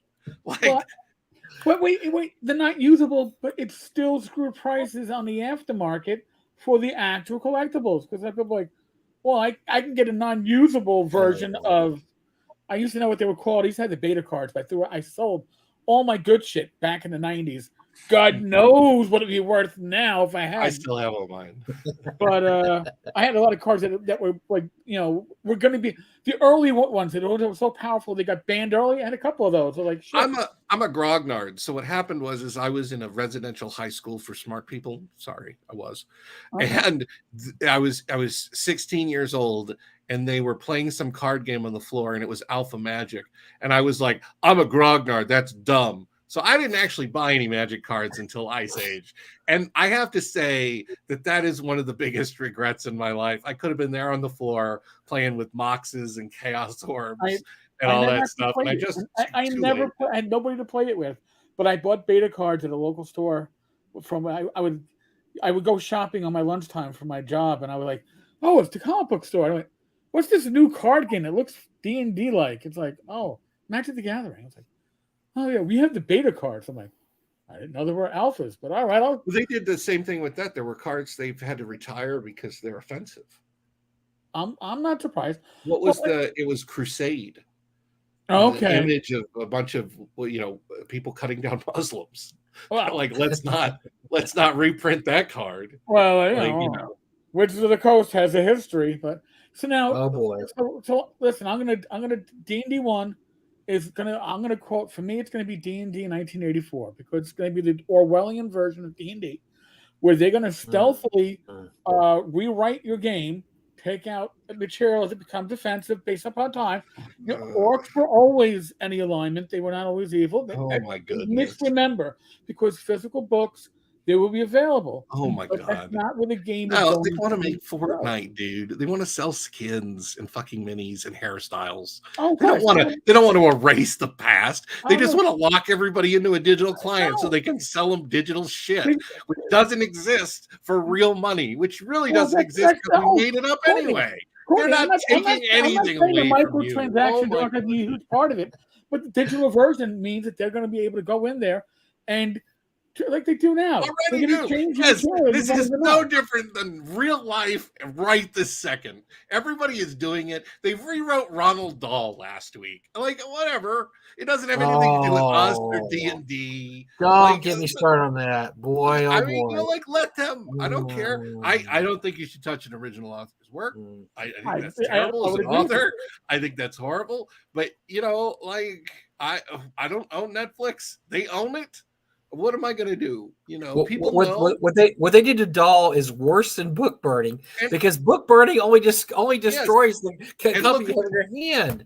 That was ridiculous. It got. That's how objectionable it is. People know everybody. It doesn't matter what side of any political spectrum you were, they got attacked because it's the most ludicrous thing ever. But it's the world we live in now. I mean, it's and I don't know. Maybe WotC wants to be that.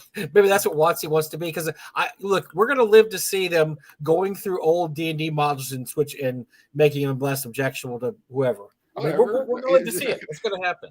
Okay, they're going to rewrite it. I mean, books have been rewritten in the past. It is a thing that happens. Sure. Nobody in this room is personally threatened or at any risk of harm from any of this. So all the rhodomontade seems a little unnecessary. Let them. They're a corporation. They own the license. They can do whatever they want with it. It doesn't matter.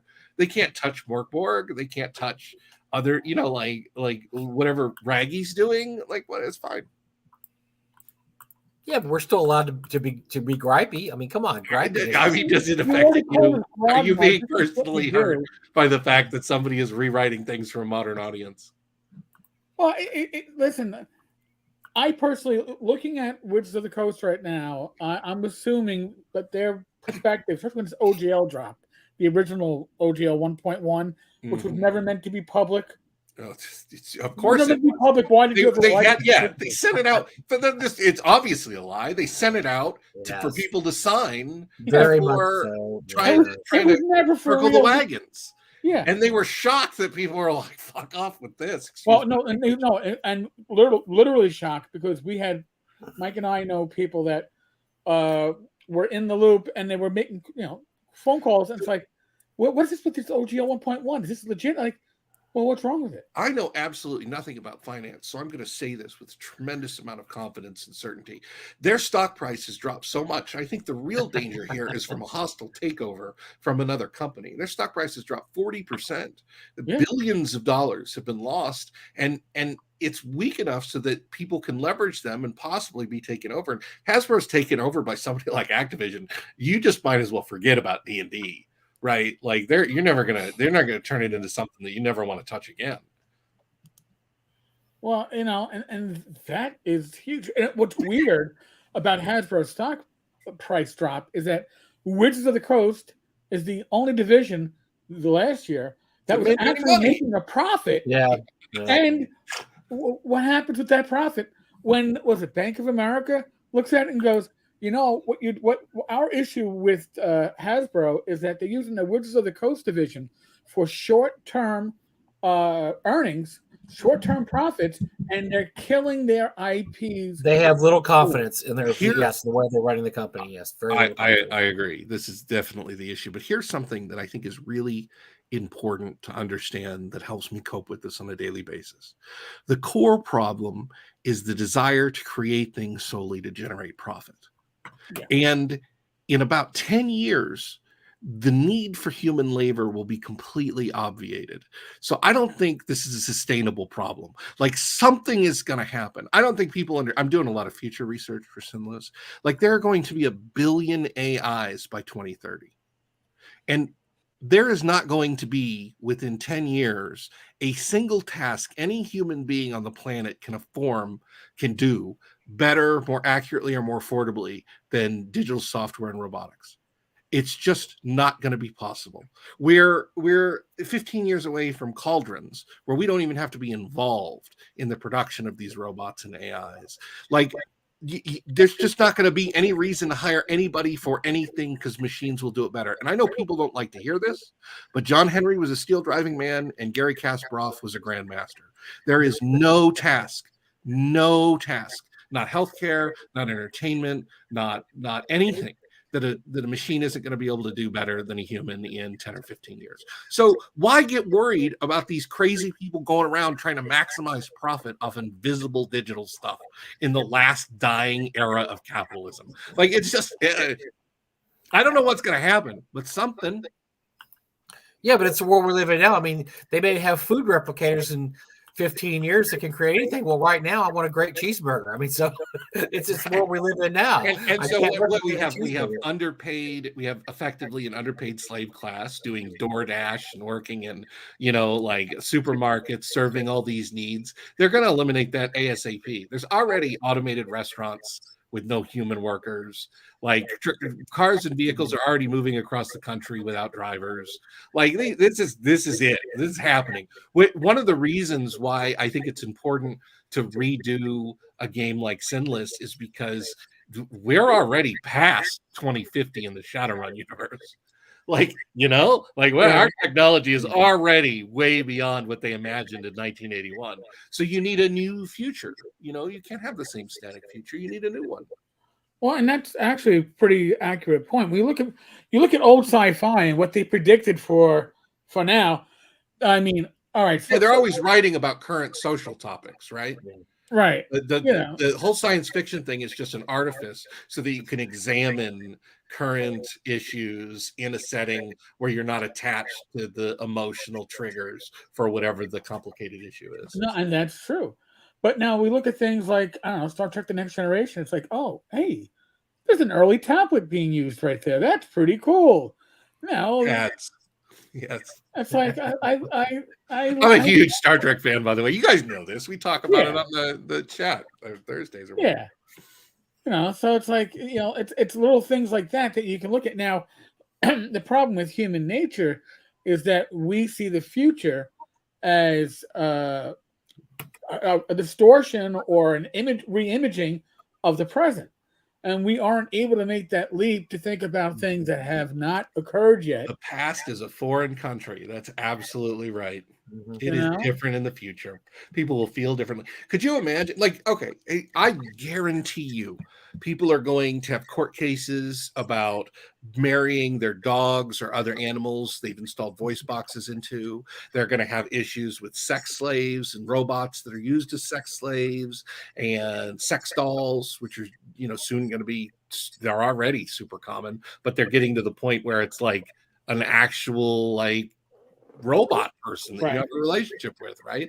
And all these things are going to happen. And nowadays people are like complaining about whatever it is. It's just, as the future moves forward, whatever we were concerned about in the past, nobody's going to care.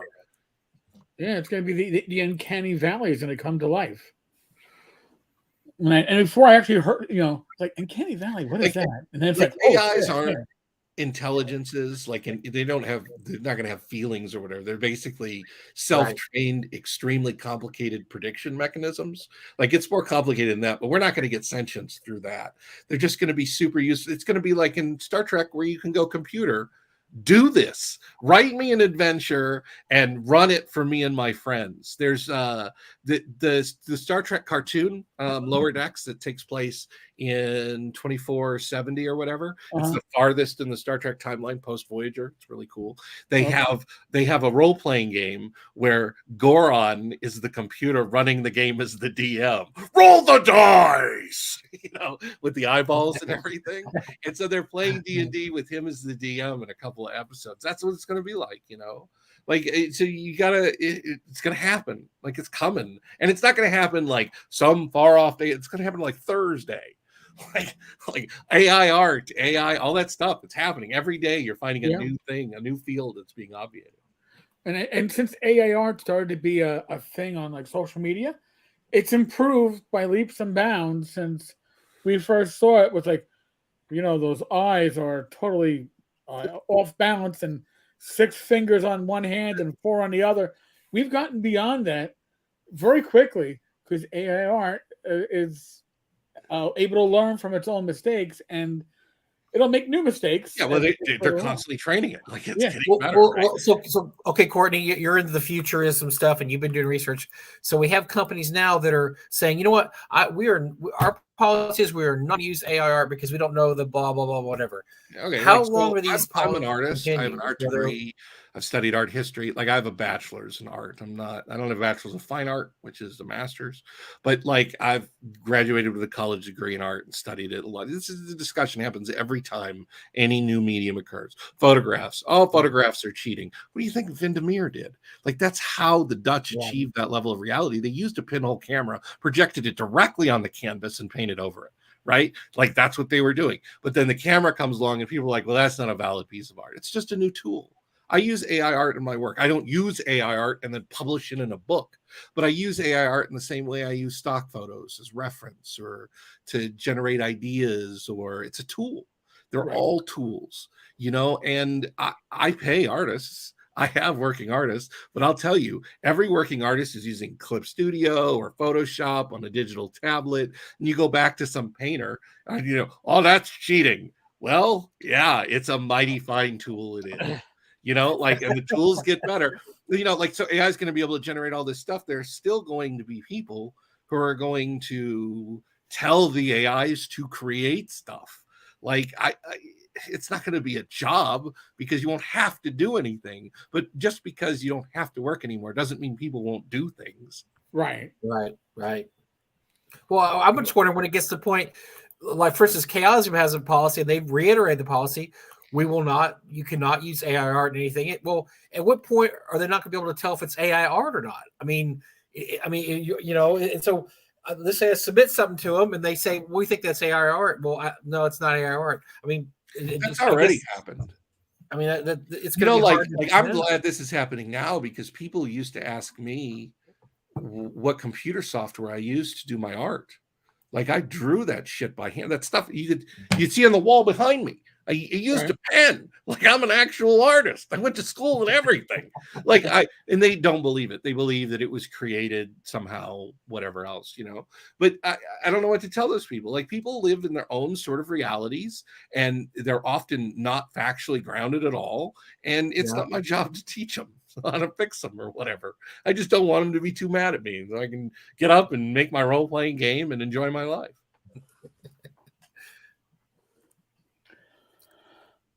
By the way, back my project. Yes, but yes. We haven't talked about your product in 10 minutes. Back. Oh my goodness. Well, you know, I gotta make a living. I got a daughter. There's other things too. I mean, we pimp your stuff, but I want to hear. You're a smart guy. I always like to hear your opinions on other stuff because you come from a different angle, I think, than Eric and I. I stopped blogging because telling people, like, okay, I'm schizophrenic. I'm pretty open about that. I hope everybody knows. I have something called schizotypal personality disorder, and it means a lot of things. It's why my appearance and my speech is a little odd sometimes. It's also why I'm super private and I have a little paranoia or whatever. It's also, I think, a part of my fascination with D&D and fantasy realities, and a lot of the way that I write things are expanded methods for how to manage myself in group situations. You know, I talk a lot about the aspects of play and everything else. And I don't know that I can't do anything about all these other people. Like if I shared what I thought, it would make everybody hate me, because just to be really super clear on this, I'm literally insane. I believe things that are not true. I know they're not true. I still believe them because my brain doesn't work correctly. Like I can feel the river of the universe. I know that I'm not supposed to be able to. I know that isn't a real thing, but it's working really well for me. Like, you know, like when I get ideas, I feel which one has the force of the wave of the universe behind it. And how am I gonna? Nobody wants to hear that shit. I think all kinds of things that would upset tremendous people. I'm not a bad person, you know. I'm allowed. Why would I share that? Just so people could, you know. I'm a writer, and so I'm going to write books from now on. That's a good Does that make sense? Yeah. No. Sometimes we worry about things that we don't really have to worry about, because look, we all are people, and we all have weird things. I mean, Eric has weird stuff. I have. Yeah, I believe and think 8 impossible things before breakfast, and I know they're wrong. I'm not an economist, but I have an opinion on how the economy should be handled. It's a stupid opinion. It's completely uninformed. Why would anybody listen to me about that? Like, you know, it's just not relevant. Yeah, let's just write games. How about that? That'd be great. That I can speak intelligently on. Like I felt really good about it. There's always this fear. You release a Kickstarter, it doesn't do anything, or the people back it and they're like, this is stupid. That hasn't happened, but I'm able to speak intelligently on the decisions I made and why I made them, and communicate with people who are backing the game. And that's my job, and that's what I'm good at, and that's what I'm going to keep doing. The rest of it, like, people can be mad at me all they want. You can't do anything about it, right? What can you do? It's gone up. Yeah, it's $100. It's so much money. I feel honored, abashed, stunned, right? You just got to get the word out. Once you get the word out, everybody wants a piece of it. So there you go. It is good. And there is going to be stuff in this Kickstarter that won't be available later. So I encourage everybody to get in on it. And we're going to keep doing it. I like that, Courtney, because Courtney, that's the way Kickstarters used to be. When Kickstarters first started, one of the cool things about back at Kickstarter was there was always these limited things that you only got after that Kickstarter. Now, and nowadays, unfortunately, I mean, because Frog God's guilty of this too, and I work with Frog God. Yeah, is that you basically it's just a pre-order, right? You're just pre-ordering. Not for me. And the guy that comes, I'm not a business. I'm just a guy. Like, this doesn't happen without support. Like, I don't have I don't have like there's no slush fund. Like, we're earning an annual salary and working on, you know, maybe getting to the point where we're stable. Like, I'm good. It's been better. But, like, you know, I'm not sitting on a big pile of money or anything. Nearly all of that is already spent, right? Like, it's $2,000 for the editing, which is completely reasonable considering the skill and talent and expertise in the field of my editor. You know, there's thousands of dollars of work from artists like James Shields, and I pay the going rate. They deserve it for the quality they put out. And it's not like when you make a piece of art, you get a piece of the back end, right? Their only chance to earn money on it is selling it in the beginning. So I'm paying them their full prices. And we have a tier where there's extra money, and when the Kickstarter ends, all that extra money is going to be divided between me and the editor and the artists working on the project evenly as just a bonus. Like, I'm just trying to get along. I have no dreams of being rich. I just want to be able to, pay rent every month. Well, let's just have fun, right? Make a couple bucks. I'm not an ambitious person at all. Yeah. I'm very happy with my life as it is. Fair enough. Yeah. Well, I'm glad we picked up. I don't know, two backers, but yeah, and about $767. Yeah, and, guys, just a week left. I'm going to do a 24-hour stream at the end of the thing. People are backing every day. We're going to hit these stretch goals. I'm not ashamed of anything. Like, that's not the issue. The issue is that how can I expect anybody to agree with anything that I think, because I think all kinds of crazy things, and it makes people really mad. Like, it doesn't matter to you that I think that human beings happen because one time a monkey had sex with a pig, right? Like, that doesn't matter to you at all, but people get really angry that I think that. I don't know why. Because look, so that's a whole other issue that drives me crazy too, because I don't need to know anything about people who write my games, just like I don't need to know anything about actors that act in movies, just like I don't need to know anything about rock stars that create songs. I just want to live with the art and just enjoy the art. I don't need to know these things, and that drives me crazy. It's part of the celebrity kind of culture thing. They feel like we have to know so much about these characters, and I don't care. Just put a good game out, a good movie, a good rock album. I don't care about the extracurricular stuff, but it's so in your face now. It matters so much about what you're doing in your off time, which I just don't care about. Well, I think moving forward, those things will matter. Society is going to have to change in fundamental ways, and America is super individualist. And I think that future societies are probably going to be more in your business. Wow. Well, I hate that. Well, I'm glad I'm 60 now. I don't know. I only 20 more years of this shit that I'm out of here. Historically, societies were much more tighter knit than American society has been for like 100 years, right? Like, the majority of people throughout the majority of history on the majority of the planet, nearly everywhere, sleep their entire family in a room. Sure. This individual room thing is extremely anomalous considering the history of humanity, right? Yeah. Like societies, we're a communal creature, and America is very different than I think the human average. These are the types of things that will upset people. Like, none of this is. I'm not a sociologist. You shouldn't be listening to my opinion on things. But you know what? You state your opinion well. Whether it's a valid opinion or not is irrelevant. Your opinion is at least as valuable as Don would say, the stuff coming out of certain other locations. So if not more so. So I was in an Uber the other day and I talked to some woman who was writing a book. What is Elle throwing? It just throws out this random shit. Greta Thunberg's parents should be arrested for child abuse. What? Well, at least for whatever. First of all, she's like 19 now. Yeah. So her parents have nothing to do with her anymore. I think she's like 21. Yeah. She's a full-grown independent adult, has been for years. I rode a car the other day with somebody who said that they wanted to be a writer, and I told them that I was. And it turned out that they didn't want to be a writer. I was like, well, this is what you need to do. You need to build a community.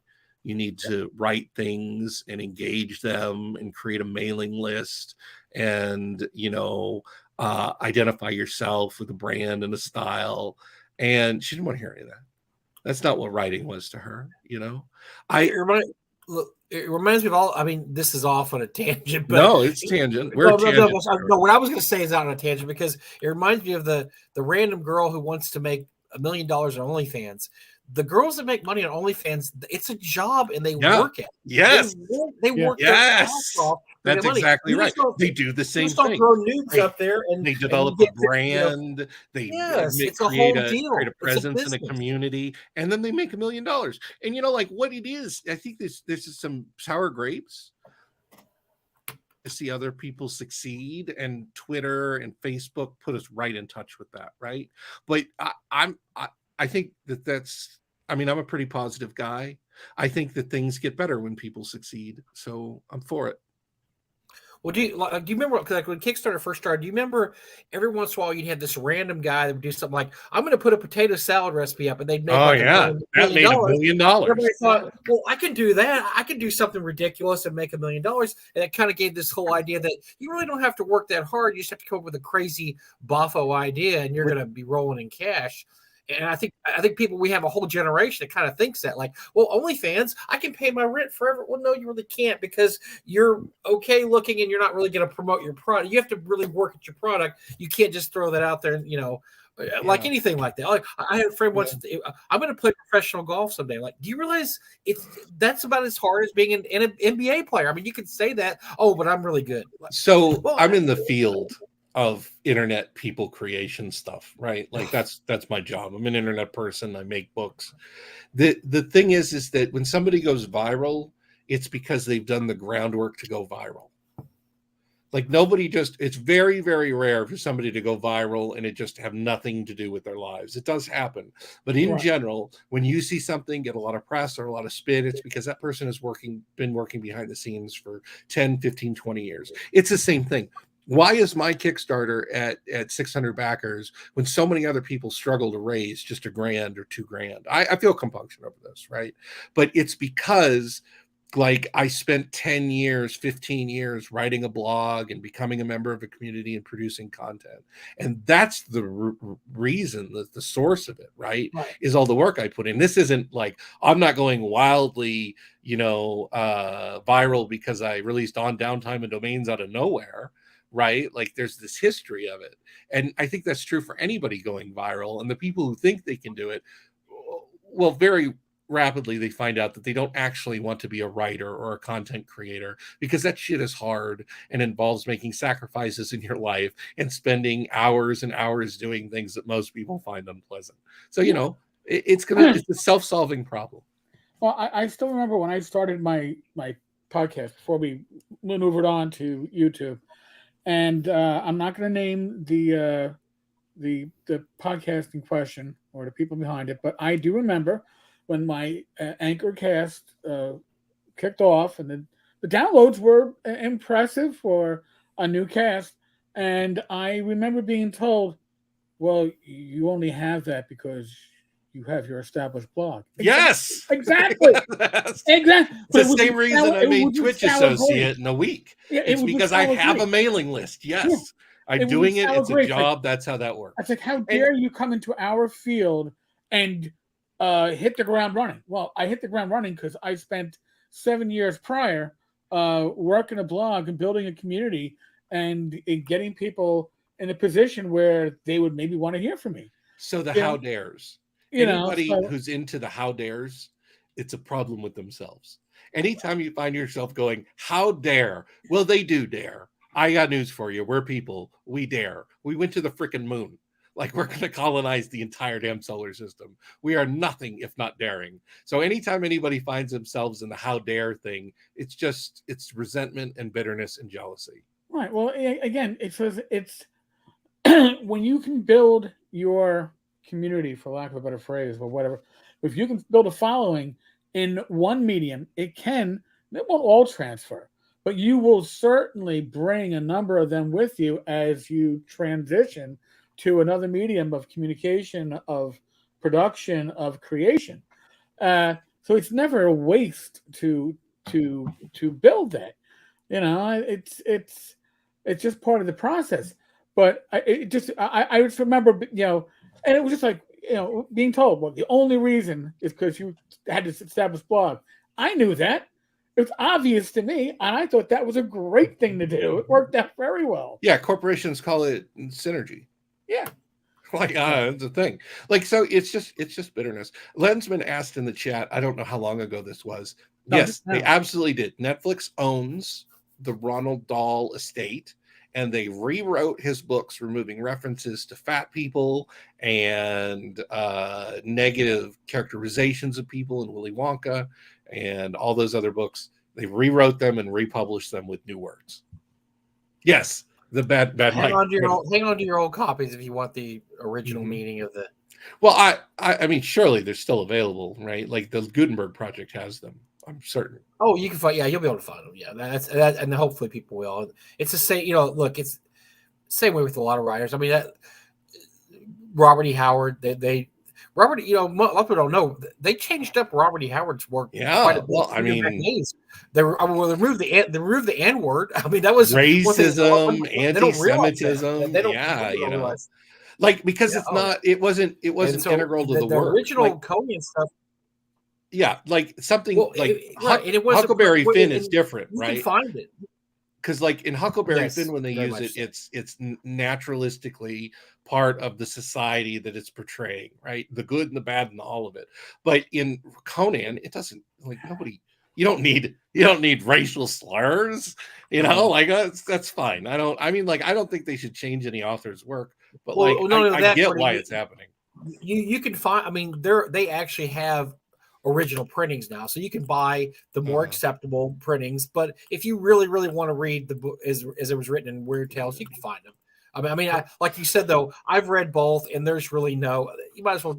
There's not really any difference. Yeah. It's not integral to the story stuff. It's not like they said, in one story, this guy's an evil wizard. The other one said, well, he's a misunderstood mage of simple means who had to do this because his parents beat him when he was like, I mean, it's nothing like that. They don't just mess it up. So yes, there's a difference between changing actual, I guess it's not really inserting politics. It's inserting, what would you call it? Inserting, like for instance, one of the sentences that they changed in one of Roald Dahl's books was, the book The Witches, where they said that, well, witches can be anybody. They can be even women working in supermarkets or in banks. And they changed it to like, witches can be anybody. They can be women that are top scientists and leaders of corporations.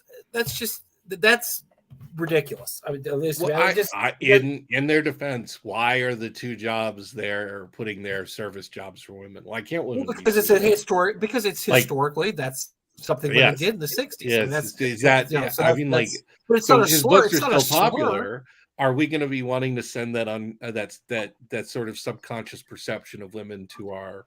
I have a daughter, so I can see why. I have two daughters. I have 2 daughters and a granddaughter, but yeah, I don't think that they need to go to, the Witches book published 50 years ago for it validation. Depends on their age, right? Like I think if she's 8, I don't want her seeing stereotypical like minimizations of the value of women. But if she's like 27 and enjoying Roald Dahl, she can read the original books with the context necessary. I think part of the issue is that they're for kids, and kids by definition are not responsible for themselves. That's what an adult is. But I'll throw something else out there too, Courtney, is that Roald Dahl was kind of a dark dude. I mean, his like anti-Semitic Factory it's a horrifying story. I mean, Charlie and the Chocolate Factory, it's creepy. I mean, I read that when I was a kid. It's a creepy ass story. I mean, he's not which I guess you'd call a traditional kids writer type guy. He has some dark stuff, and then you're right. He was anti-Semitic, racist in a few ways, but that's just part of history. You have writers that are like that. I agree it's part of history, but again, we're talking about people who by definition are not responsible for themselves, and it's important. Why don't they slap a bridge? Then slap a bridge on the cover, say this is the abridged Charlie and the Chocolate Factory. We took out all this is for your kid, and here's the unabridged section, but they're not doing that. Isn't it? Well, that's what they need to do. They need to say this is we're publishing an abridged and unabridged edition of Roald Dahl's books. I don't know. I haven't seen the books. Do they mention it or? I really love this discussion, but I kind of wanted to. I think that a lot of people who are attracted to RPGs like pretty rigid rules and definitions for things, and the fact is that nothing is rigid. All things are just sort of morasses of molecules liquidly pushing against each other and bouncing off each other because of magical invisible force. Like when people talk about the gender and the trans stuff, there is nothing binary at any point anywhere in the formation of gender in a person. It's all this giant spectrum of chromosomes and it's just weird. We want to put it into a box. We want things to make sense. We want to understand them. But the fact it's the same thing with the copyright law and the people are complaining about it. What it is it's a series of individual instances. There are people who are concerned about, like what sort of influences we're putting on our children. And so they might make a change like that. But in the long run, it's still available in it's original form for people who are not kids. I don't know what the solution is because I don't claim to be the arbiter of anything, but like, it's not new. Well, no, and I was going to make an example. My wife told me something funny because I was telling the story. And I said, well, where do they get a hold of the Bible? And she's like, well, they already have. I said, what do you mean? Yeah. Said, the Chinese have rewritten the Bible. And so she read some passages. The King James version it would be hilarious. Is literally a rewritten Bible. Right. Yes.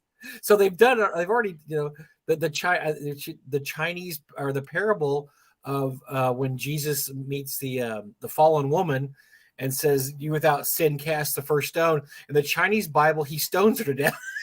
Jesus kills her, stones her to death. So I mean, they've already, they've changed up everything. So yeah, it's true. I mean, you just got to get used to the fact this has already happened and it's happening. It's happening. And it's already grognards. I mean, that word is about a person who doesn't like new things and change, right? So it's understandable that people are bothered by it. But yeah, I don't think there's any reason to spend any time being upset or like. I think that. I think that there's a cottage industry designed to generate anger.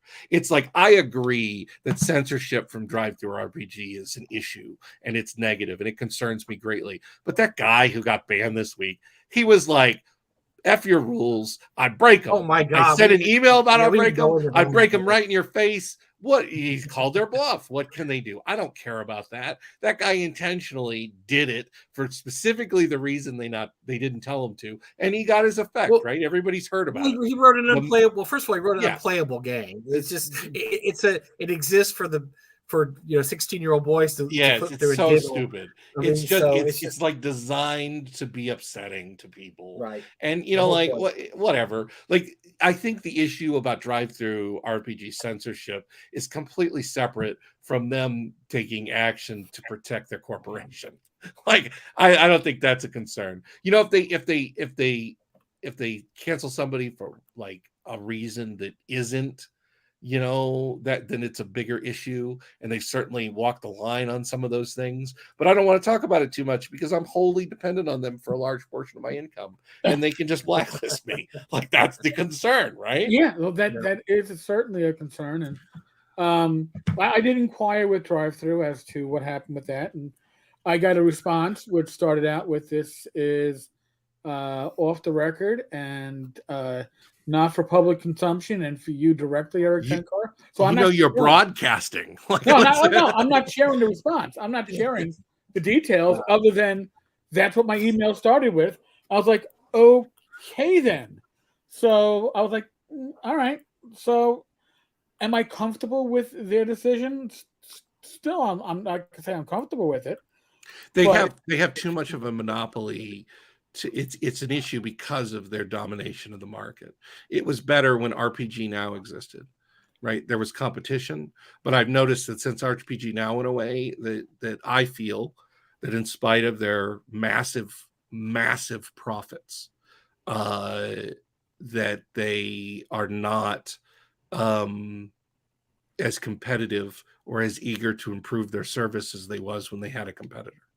But one of my issues with that too is that is anything really truly banned anymore? I mean, obviously Red Room can find a way to get this. Yeah, they have it out, but drive-thru RPG banned it, and they're kind of a monopoly. The issue is them being a monopoly, not like. Of course, you can put things up for free on Google Drive and take PayPal things. I think that's what who did after his thing when he just moved off of official platforms and took money directly from people for his right. You got itch.io. You've got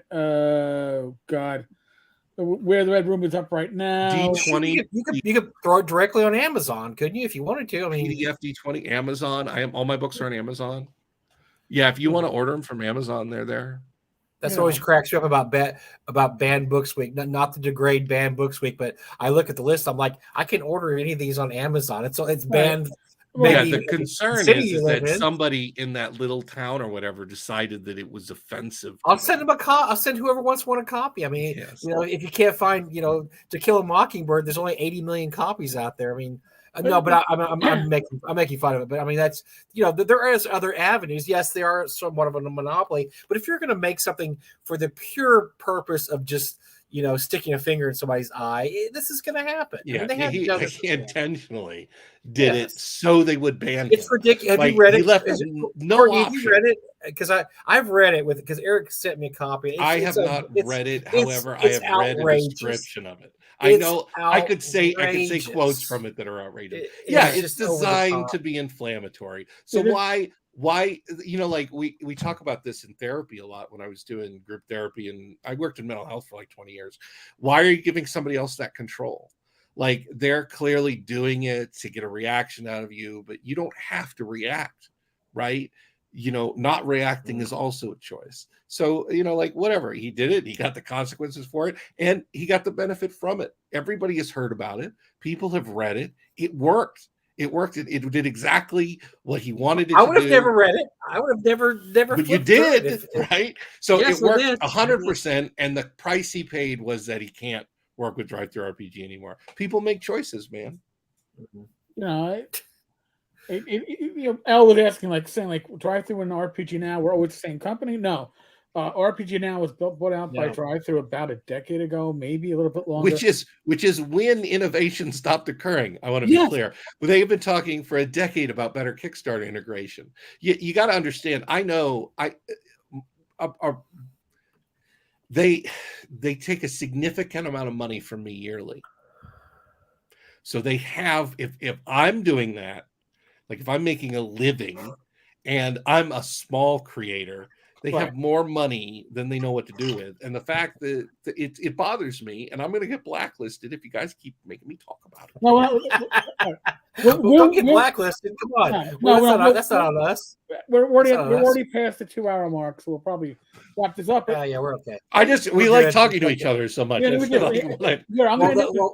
end it with talk about on the topic.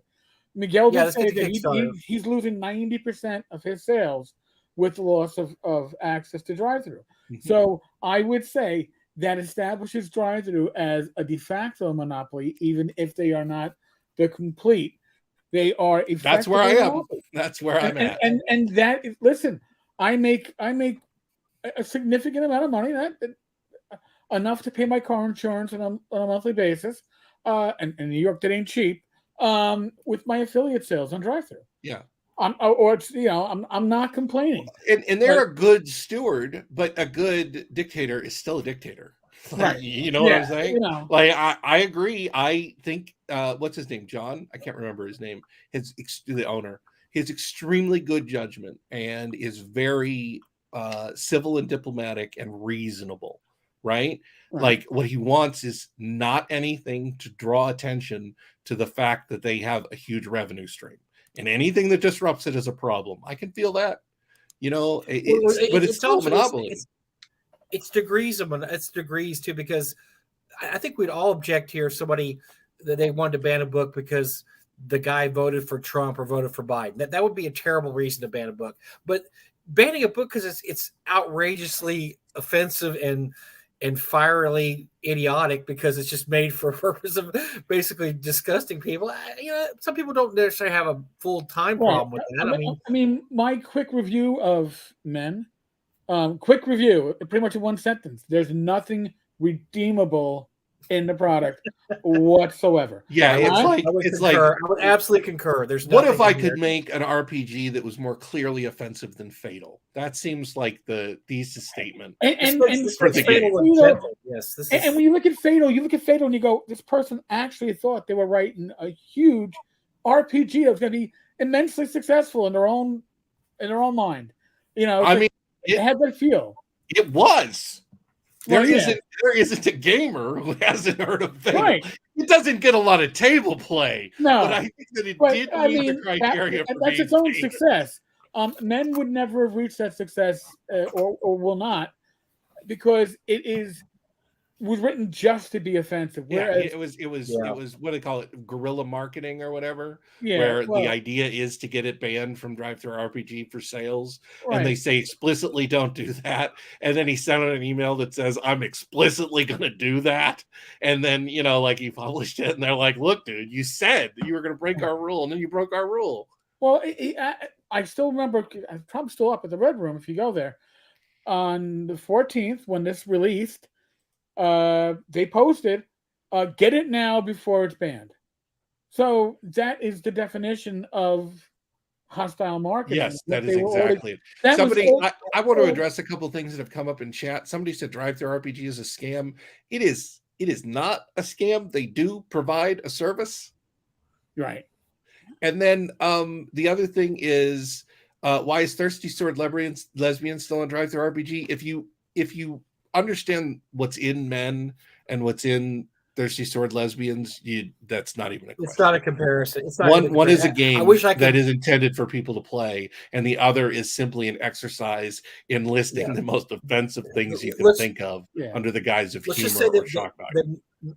Men has a chapter on rape and how to get experience from it.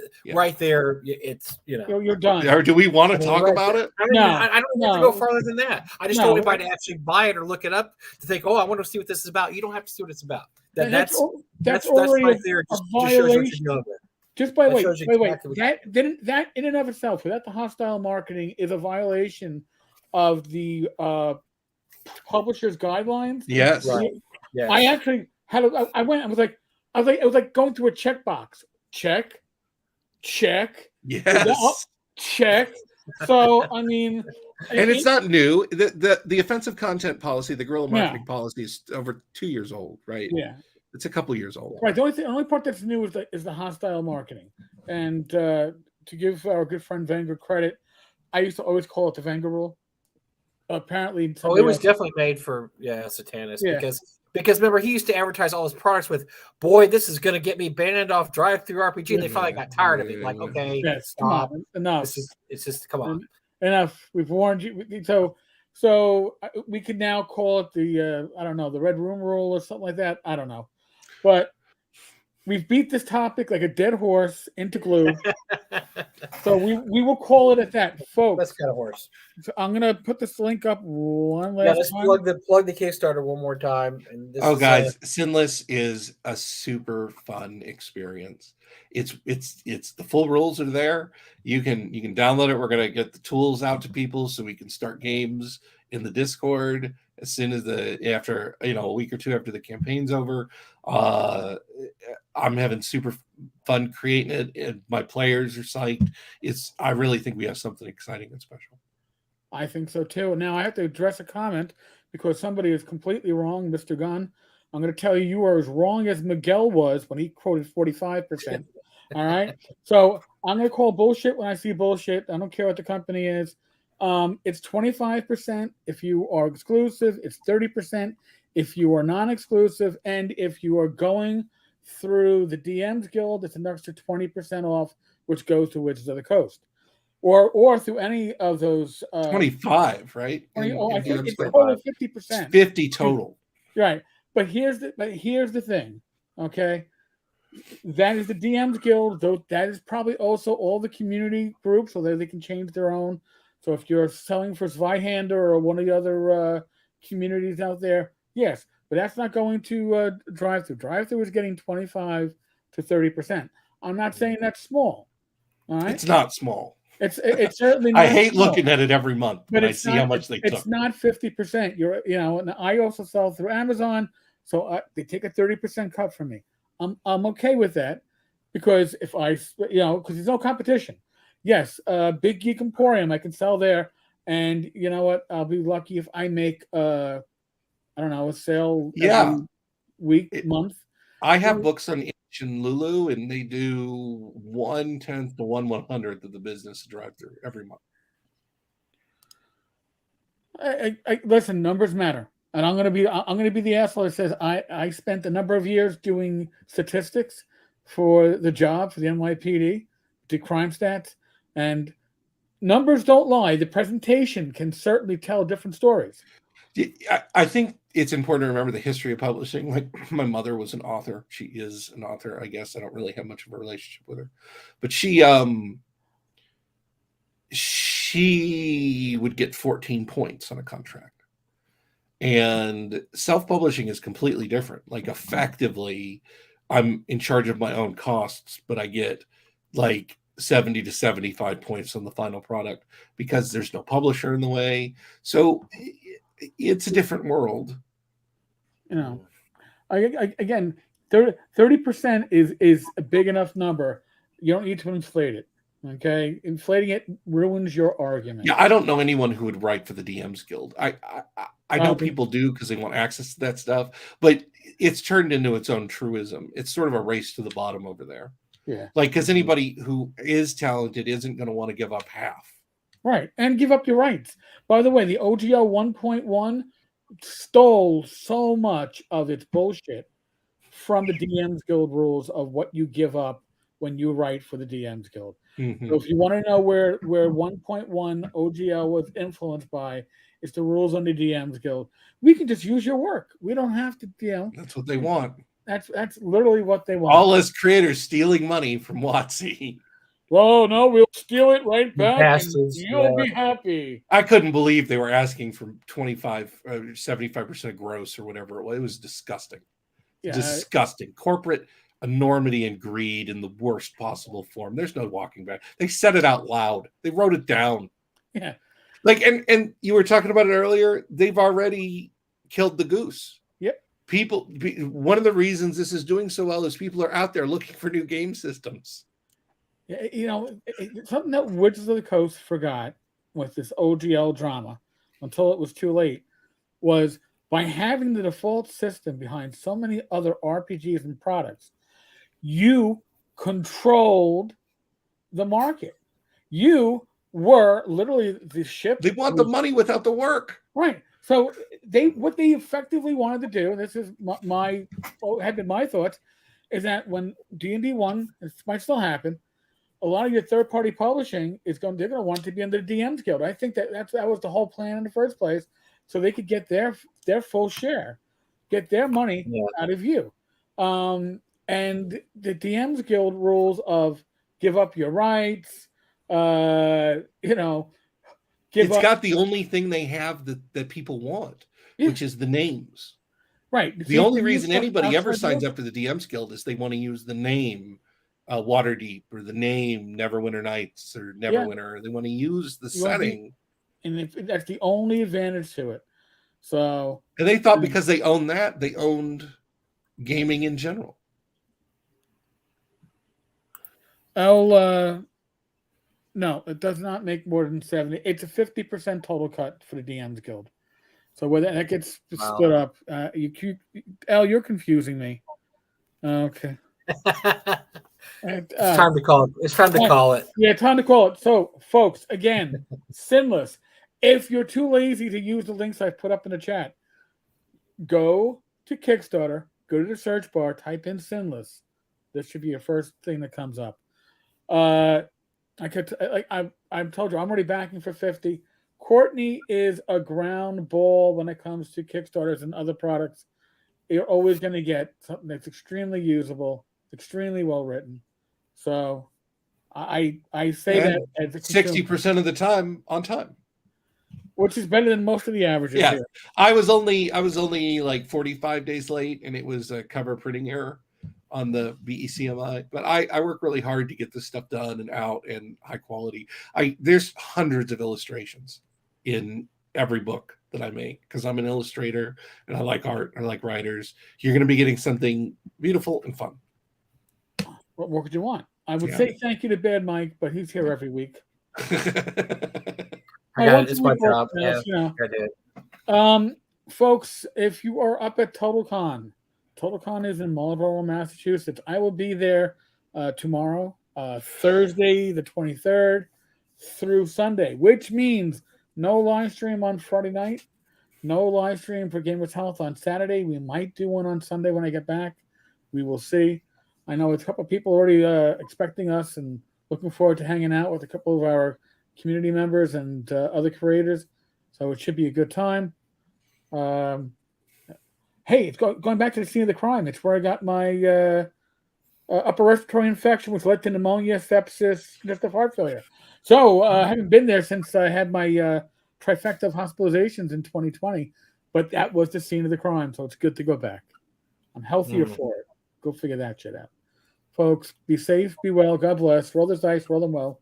Again, back sinless. Sinless. System identification number. It's from Gibson. Moving on to right. Everybody has a number, and so the people who are these mercenaries, they're sinless. They don't have a system identification number. There we go. Oh, folks, thank you much. I will catch you tomorrow with some update from TotalCon.